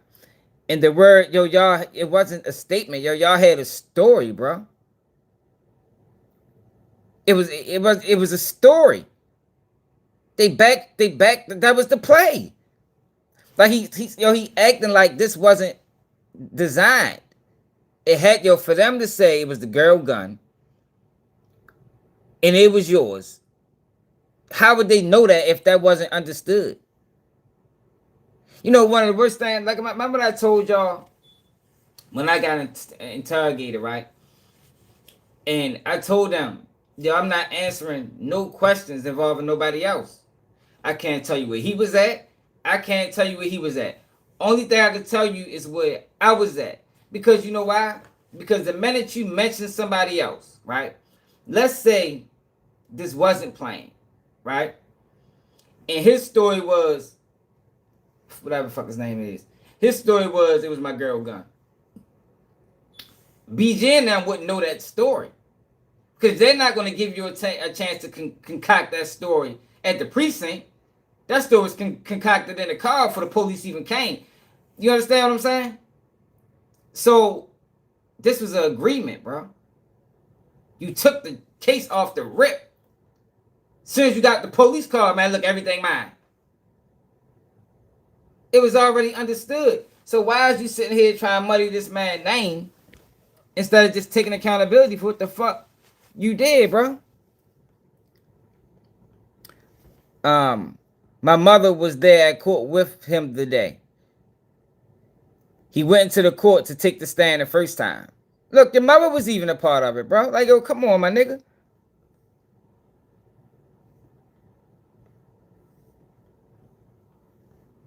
Come on, bro. So his mother went to court,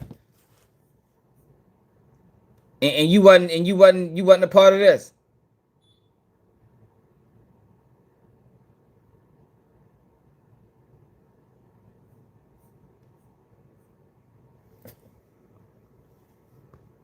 So he tried to say, I can't fucking find it. Another post he said was, yeah, but once the feds got involved, that was a separate case. No, my nigga, it was the same case. It was the same case.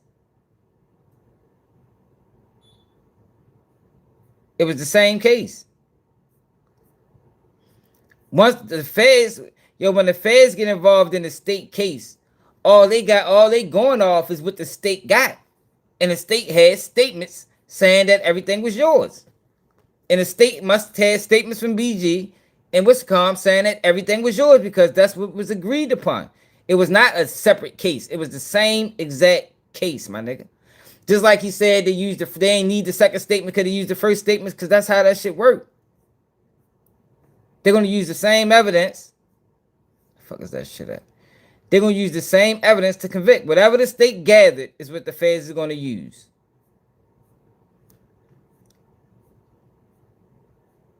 Yeah, but you're dead wrong for that, man.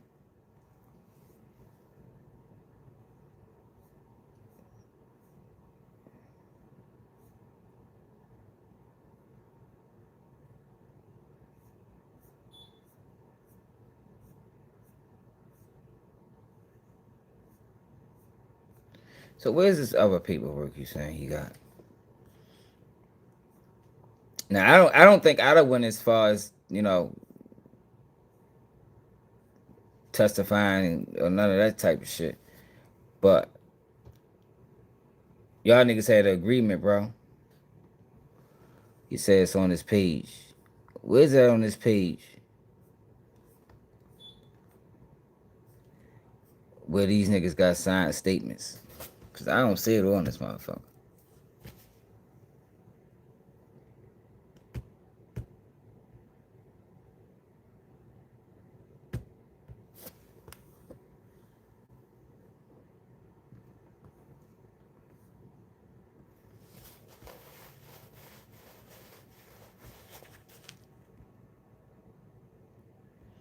Both individuals would testify that they were unaware that their firearm was in the vehicle. They both would confirm that the firearm was Washington. Yo, this basically is just a factual basis. The Washington, because I can tell how it's written up that that's what this is. Matter of fact, that's what it fucking say it is. This is just the preliminary of the investigation. You know, because this was agreed upon. He didn't. I don't think he made any statements to the motherfucking feds. I think the statements that they made to the state, the story that they sold to the state, is just after you plead guilty. This is how it's written up. Then he confusing people with that. He did agree to take the charge. Yeah, that's what this is. This is his guilty plea. And they just giving the factual basis of what he's pleading guilty to and the evidence that exists. That's not even saying that BG would testify. That's just saying if it went to trial, based off the statements that we already got from the state case, this is what everybody would say. It's not saying that they said these things outside of the agreement that they participated in. No, that's not saying he got on no motherfucking stand.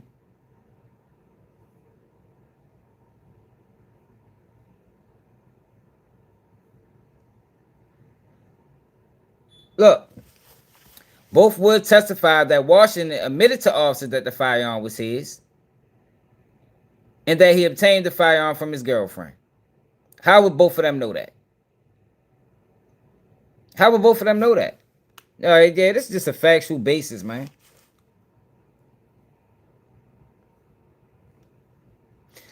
So they basically saying with all this information leads up to Washington finally admitting that on June 16th, 2009, he was in possession of the above-mentioned firearm. Yeah, he on some bullshit. What's up? What's up, Time? Yo on some bullshit, bro. Talking about he had a girl going to sign out for them. Nigga, that shit wasn't going to work, nigga.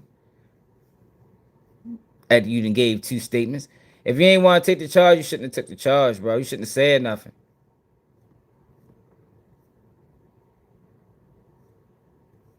And niggas in this bitch commenting.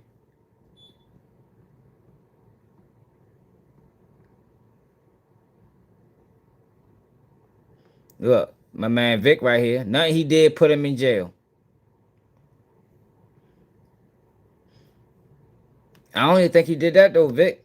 When you watch this video, he ain't do that. That's just the factual basis. That's just saying this is the evidence that we got. Man, what it is, Nick? This was all an agreement. It was all an agreement. Because there's no way they would have, how they all got the same story. You know how hard it is to get people on the same story? Like, yo, if they grab 3 of us, if 3 of us commit a crime, and we don't discuss our alibi previously, yo, we all gonna have a different story. We all gonna be fucked over. If we all go in there and sign our Miranda rights, yo, we all gonna be fucked over. I'm trying to tell you. Everybody gonna say something different. That's why I don't even recommend speaking on another person's name while you're incarcerated or while you getting questioned. If you really shouldn't answer no questions, but if you don't answer no questions involving anybody else. No questions involving anybody else. I don't know what he did. I don't know what he did. I don't know what she did. I can't tell you what nobody did outside of me. That's how you protect yourself, man. That way, it ain't no motherfucking telling.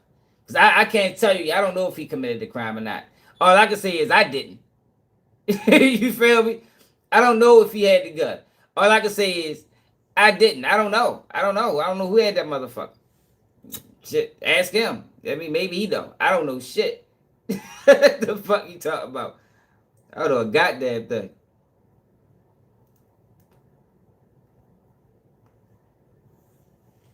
We all go in that bitch, don't know nothing, and we see what happens. You feel me? Don't nobody know. That bitch just, for all I know, that bitch magically appeared. You feel me? That bitch could have came with the car. You feel me? That bitch was the package deal with the whip. I don't fucking know. The fuck, nigga, investigate, nigga. I don't know a goddamn thing. That shit crazy, yo. Yo down bad for that, though.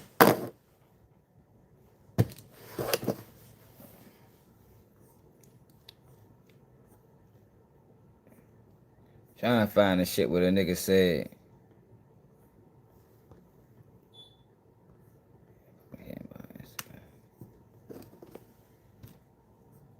Yeah, but he didn't get on those things. That's just the facts. That's just how it's written up.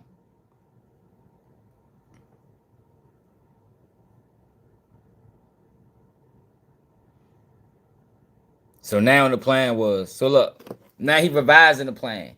The plan was that she was going to say it was hers and ain't none of us know who it was. Yo, but how does that make sense when you already said it's yours, bro? That's not going to work, bro. You was ready to get her in trouble. Oh, now I see why you saying he snitched on the girl. You was ready to get her. If they would have introduced this into court, her ass would have got locked up, yo, for motherfucking what's that shit? A false statement or what the fuck that charge is, man? They'd have hit her ass with for that. Perjury. Her ass would have got locked up for perjury, man.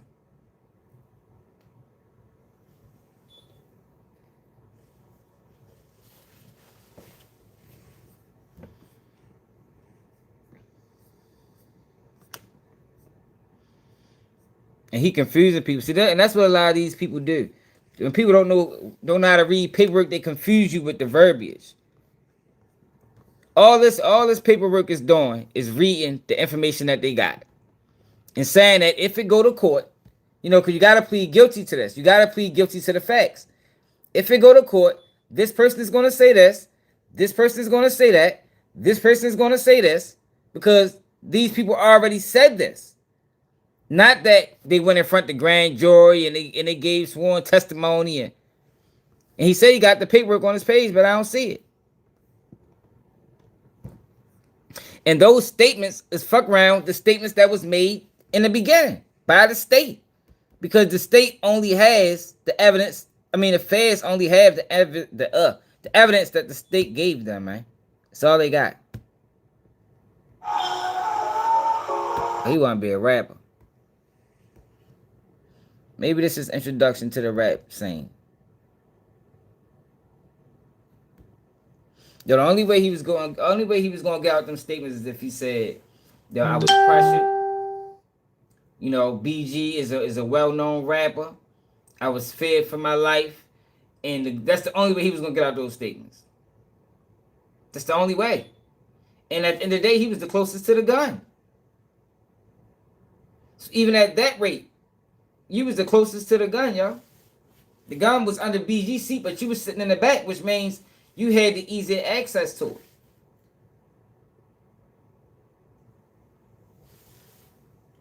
Yo, wow. That's fucked up, yo. Niggas just be doing that shit to niggas. BG should have looked out for that boy, though. But I think what happened was BG got booked. He just wasn't patient. BG might have had something for him when he came home. Shorty wasn't patient. Went rogue.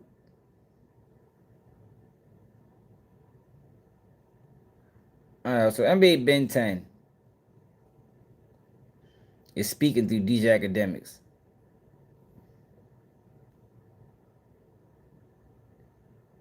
Which is crazy.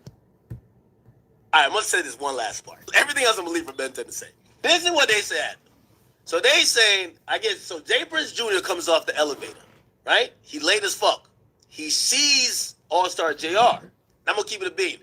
They said Ben 10 was on bad timing. Like, you know what I mean? It's like, apparently they went to some other spot. They said 10 was just, it was just one of them days. He itching to just get on a nigga's ass type shit. You feel me? 3 is like, yo, bro, it's my birthday, nigga. Chill. We got our family in here, your daughter here, my mama here. Chill. 10 is on bad timing, all right? So they had this dinner. Everything is cool. Like, they kind of see this nigga, but they don't really know whatever. When J. Prince Jr. come on, like, he see the nigga, and I think they might have had some words, but now it's a little tense. 10 been on bad timing the whole day, bro. So basically, 10 of them get on JR. That's what I'm hearing. Get on JR's ass. Now, from what I'm hearing, they did a confiscation. It was like, all right, let's get this. We got this. Like, it's, you know what I mean? Like, well, let's relieve you know what I mean? It's Cuban is ours. You feel me? Like, that's what I'm hearing. Now, this is the part that I don't know about. They say, yo, we knocked the nigga out like 4 times. They said on the 4th time, this is crazy. They said we had to wake the nigga up. Now, I don't know if this is believable. They said we had to wake the nigga up. Imagine, they said they woke the nigga up from being knocked out. And they said, I ain't gonna lie, I swear. Well, that's what they told me. They said the 4th time after he been knocked out like this, they just kept. They said, we don't know how this nigga found that strength, but the nigga was just moving. And all of a sudden, I guess somebody dropped some, and that's when that happened. But I think they thought that, yo, we done knocked him out, robbed him, did whatever. Like, this nigga's weak as, but they said that nigga woke up with like a demon in him, yo, and just grabbed whatever and, you know, da-da-da-da and da-da-da-da. But they're saying that the confiscation already happened. Because the way they would tell me was like, they was keeping it real. They were like, yo, I ain't gonna lie, they did too much to that nigga. Like, yo, we already took the shit. Like, you know what I mean? We just give it BTA. You know what I mean? Just applying a little bit of belt. But that one time he woke up, the nigga woke up like he was on some peptides, bro. Like, that nigga just. Like, that's crazy how he's still trying to tell this gangster story when, yo, y'all lost that situation, my nigga. Like, it's like just accept the loss. Niggas do not like taking losses out this bitch. Y'all did all that to him and ended up in a fucking hospital, bro. And that man is on fucking YouTube making videos about the shit. I don't know. Said if a nigga woke up. And I don't even know why they using academics as a fucking spokesman. Like, yo, these niggas is crazy.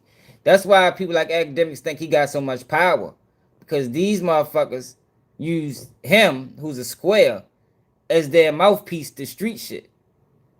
That's why he think he got so much input. Because these niggas is giving him input. They tussling again, and the nigga managed to get free and grab some shit that fell on the ground. Your Fruit Jams in the chat. What up? All right, I'm gonna say this one. So I guess that's Ben 10 side of the story, man. No, niggas didn't even know that the All-Star JR nigga was there. They didn't know the significance of him or nothing like that, because the 4K trade niggas don't really got no problem with him. Apparently when J. Prince Jr. show up, he like locks eyes with the nigga or something like that.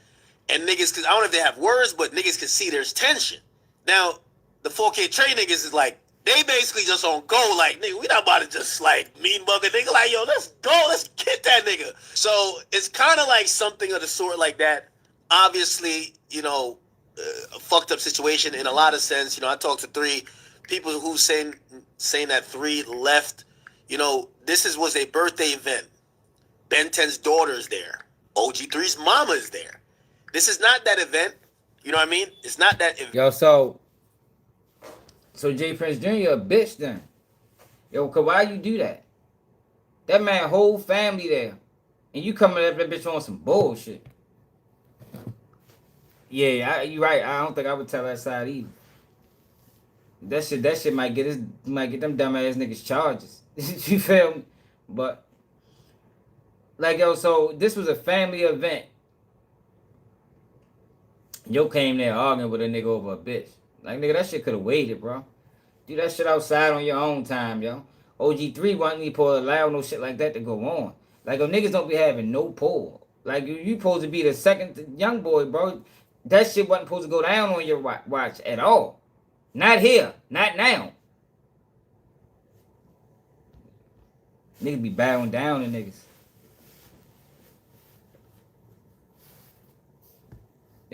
For real though, Nick. Event to be doing all of these things.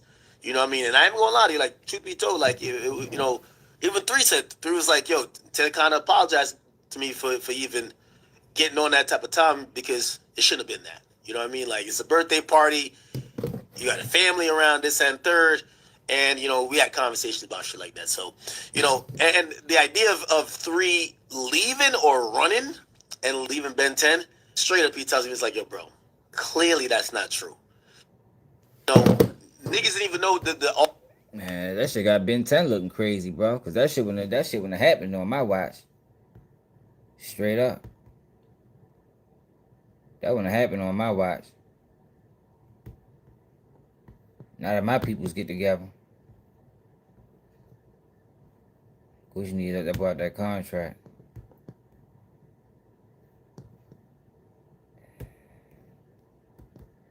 I think that David kid, he gonna end up dying in the jail, man. For real. I swear I don't see how he gonna make it.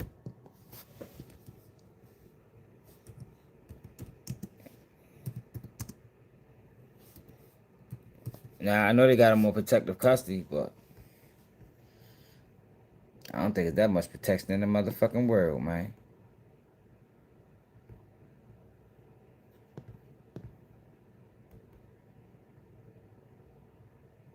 Seville, he was in court. I don't think it's that much protection in the world. Hey, everybody. We are going to give you an update on this case here in just a minute. To give you an idea.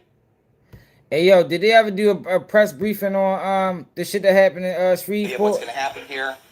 We've got the Los Angeles County District Attorney, Nathan Hochman, and the Chief of Police, Jim McDonald, coming up, and they will be speaking to you. I will ask you when we get to any committed for financial gain. As the evidence will show in court, the financial gain was for Mr. Burke to maintain. Everybody, thank you. Now, so, you know, in certain situations, the COs allow niggas to get to you, man.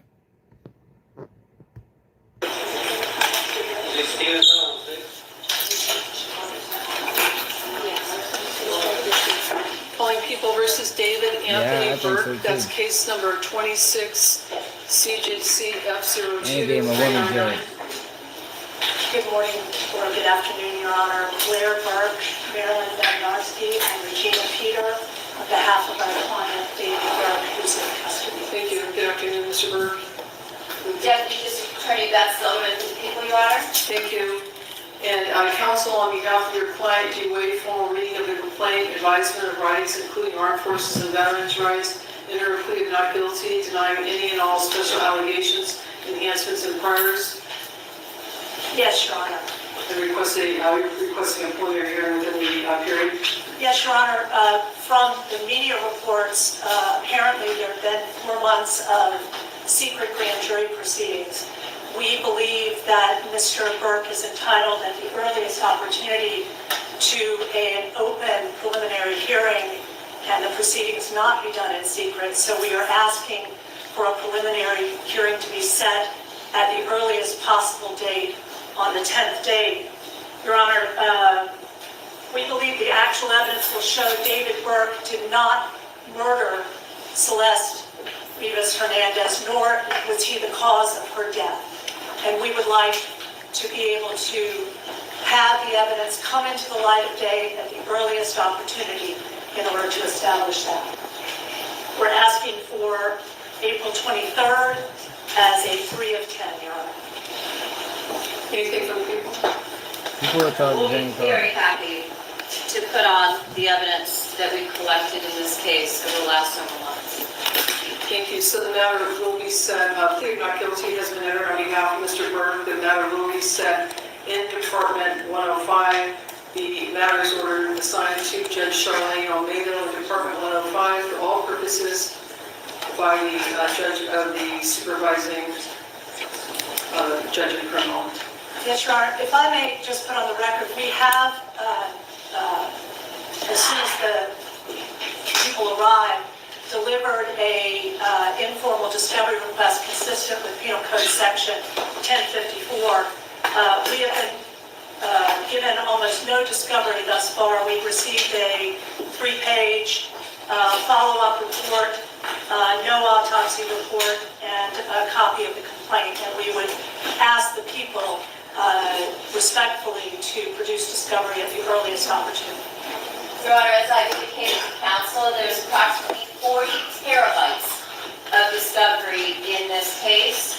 Moreover, in order to obtain the transcripts from a grand jury investigation, counsel has to file a motion. She knows the way the system works. I'm not able to gather those. They have to be provided after the court orders them released because it was an investigation. Second of all, if counsel plans on going to a preliminary hearing within the 10 days, it is unlikely that there will be very much discovery provided within that period, given the voluminous nature and how long it's going to take to copy onto drives. In addition to that, the coroner's report was sealed in this case in order to prevent it from hampering truthful testimony from witnesses that testified at the grand jury. So an order will also have to be obtained in order to get the coroner's department, which is now the medical examiner's department, to release those materials.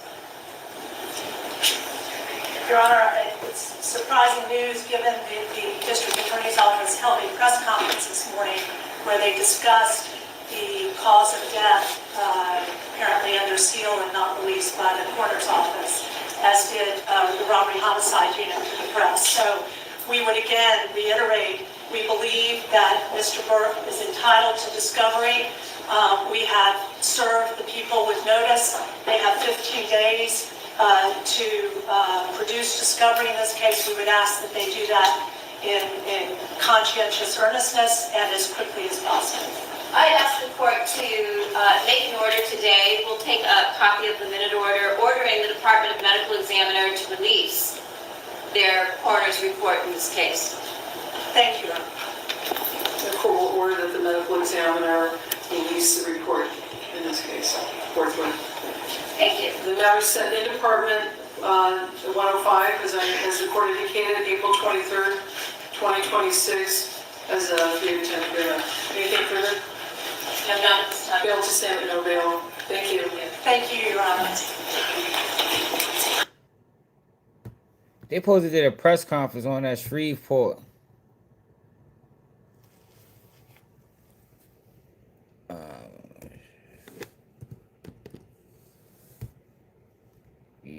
Yesterday, what we learned.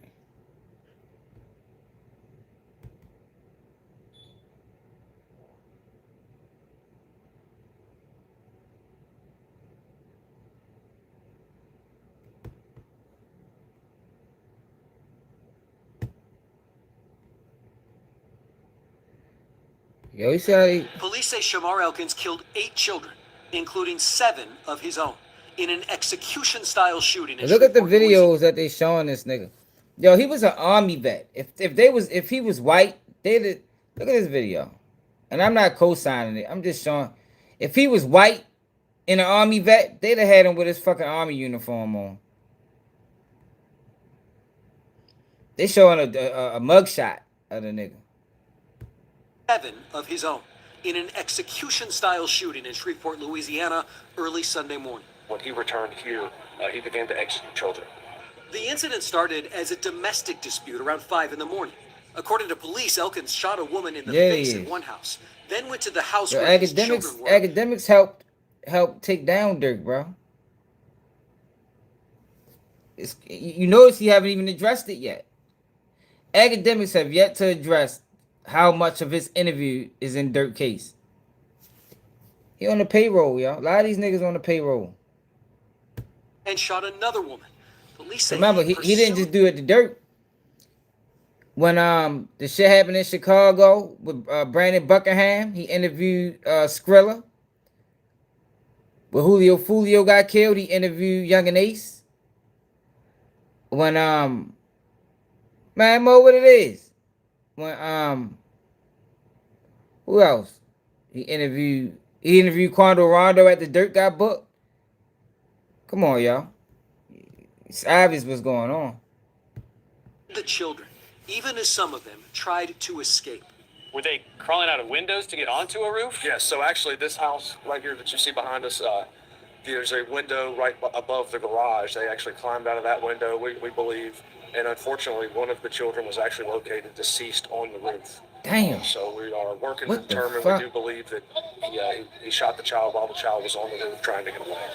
Police say the shooter then stole a vehicle from a driver at gunpoint and led officers on a multi-parish chase. When he stopped in a neighborhood and got out with a gun, officers shot and killed him. We believe there were multiple weapons used here. There is a handgun that was recovered at this scene, and then there was a rifle-style handgun that was recovered on his person. One of the adults shot was the wife of the shooter. Both women are hospitalized and expected to live. Photos posted to the gunman's Facebook page show him with several children. One posted just 2 weeks ago, captioned, "With all my kids, what a blessed day." The kids played in the yard every evening. Fred Montgomery lives directly across the street. He said there were no signs the shooter would do something like this. Just yesterday evening, he was sitting on the porch, and I waved at him. He waved back. The children were in the yard playing. Oh, yeah? I just come in the house, and this morning, we woke up to all of this. Elkins had previously pleaded guilty to a weapons charge. That was back in 2019, but police are still looking for answers as to what it was that prompted this shooting. Jason Allen, CBS News. He probably had PTSD from that fucking army shit. Army shit ain't right, man. Army be fucking niggas over.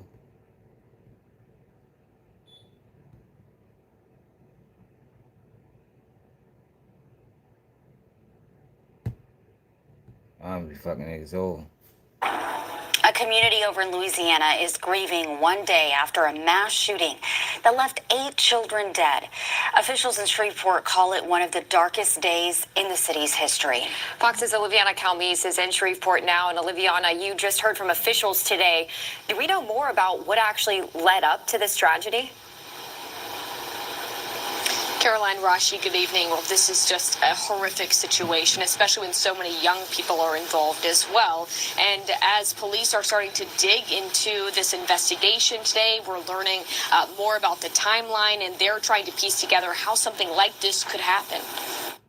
It's one of the worst days that could have ever happened here in Shreveport. Shock and disbelief in this small Louisiana community a day after authorities say a man shot and killed 8 children, 7 of them his own. To the families affected, our hearts are with you. Your children mattered. Their lives mattered. And their memory will not be forgotten. This all happened at 2 homes early Sunday morning. The young victims were 3 boys and 5 girls, ranging in age from 3 to 11 years old. They were just happy children. It's very disturbing. Officials say the crime scene was so horrific that even the first responders were traumatized. This will live with them forever. It will. The suspect's wife and mother of 7 of the children, along with another woman believed to be his girlfriend, were also shot and critically injured. A family member says the parents were separating and were supposed to be in court Monday. After trying to escape, police shot and killed the suspect. A vigil Sunday night honored the kids lost. Many in the neighborhood. Yo, come on, bro. Y'all was separating y'all, and this is what you decided to do, my nigga? That's insane, yo. Taken that something so unimaginable could happen so close by. Makes you take your children and hug them and hold them and tell them how much you love them. Because you just don't know. This is the deadliest mass shooting the U.S. has seen in more than 2 years. Caroline, Rashi. It's just so devastating. You can't even wrap your head around it. And you know, those kids probably have friends and teachers and other schools. I mentioned how even today he walked into one of the schools, saw one of... That's crazy. Domestic dispute. So she wants to separate from you. And your resistance to that was Kill everybody. The fuck out of here. Yeah, I wish the fuck I would. Man, fuck no. Let that ass go, man. shit ain't that motherfucker serious, nigga. The fuck, nigga. Having women out this bitch. Let that ass go, man. Shit ain't that fucking serious. Shit is not that serious. Not enough to risk to kill everybody and kill yourself in the process. Like, nigga, what the, how much sense does that make? That shit don't even make no fucking sense. I don't know sense. Yo, wild. Yeah, but they not bringing up the fact that he an Army vet, man. That's not fair, yo. Because I think, even though that may have been the reason, I think mental health and the fact that it was in the Army probably played a role too. Because we always had these mass shootings with Army vets. I don't know what the fuck the Army is doing to people, yo, but it's fucking them up. And it seems like it always in the same way. Mass shooting, killing the whole family. It's crazy.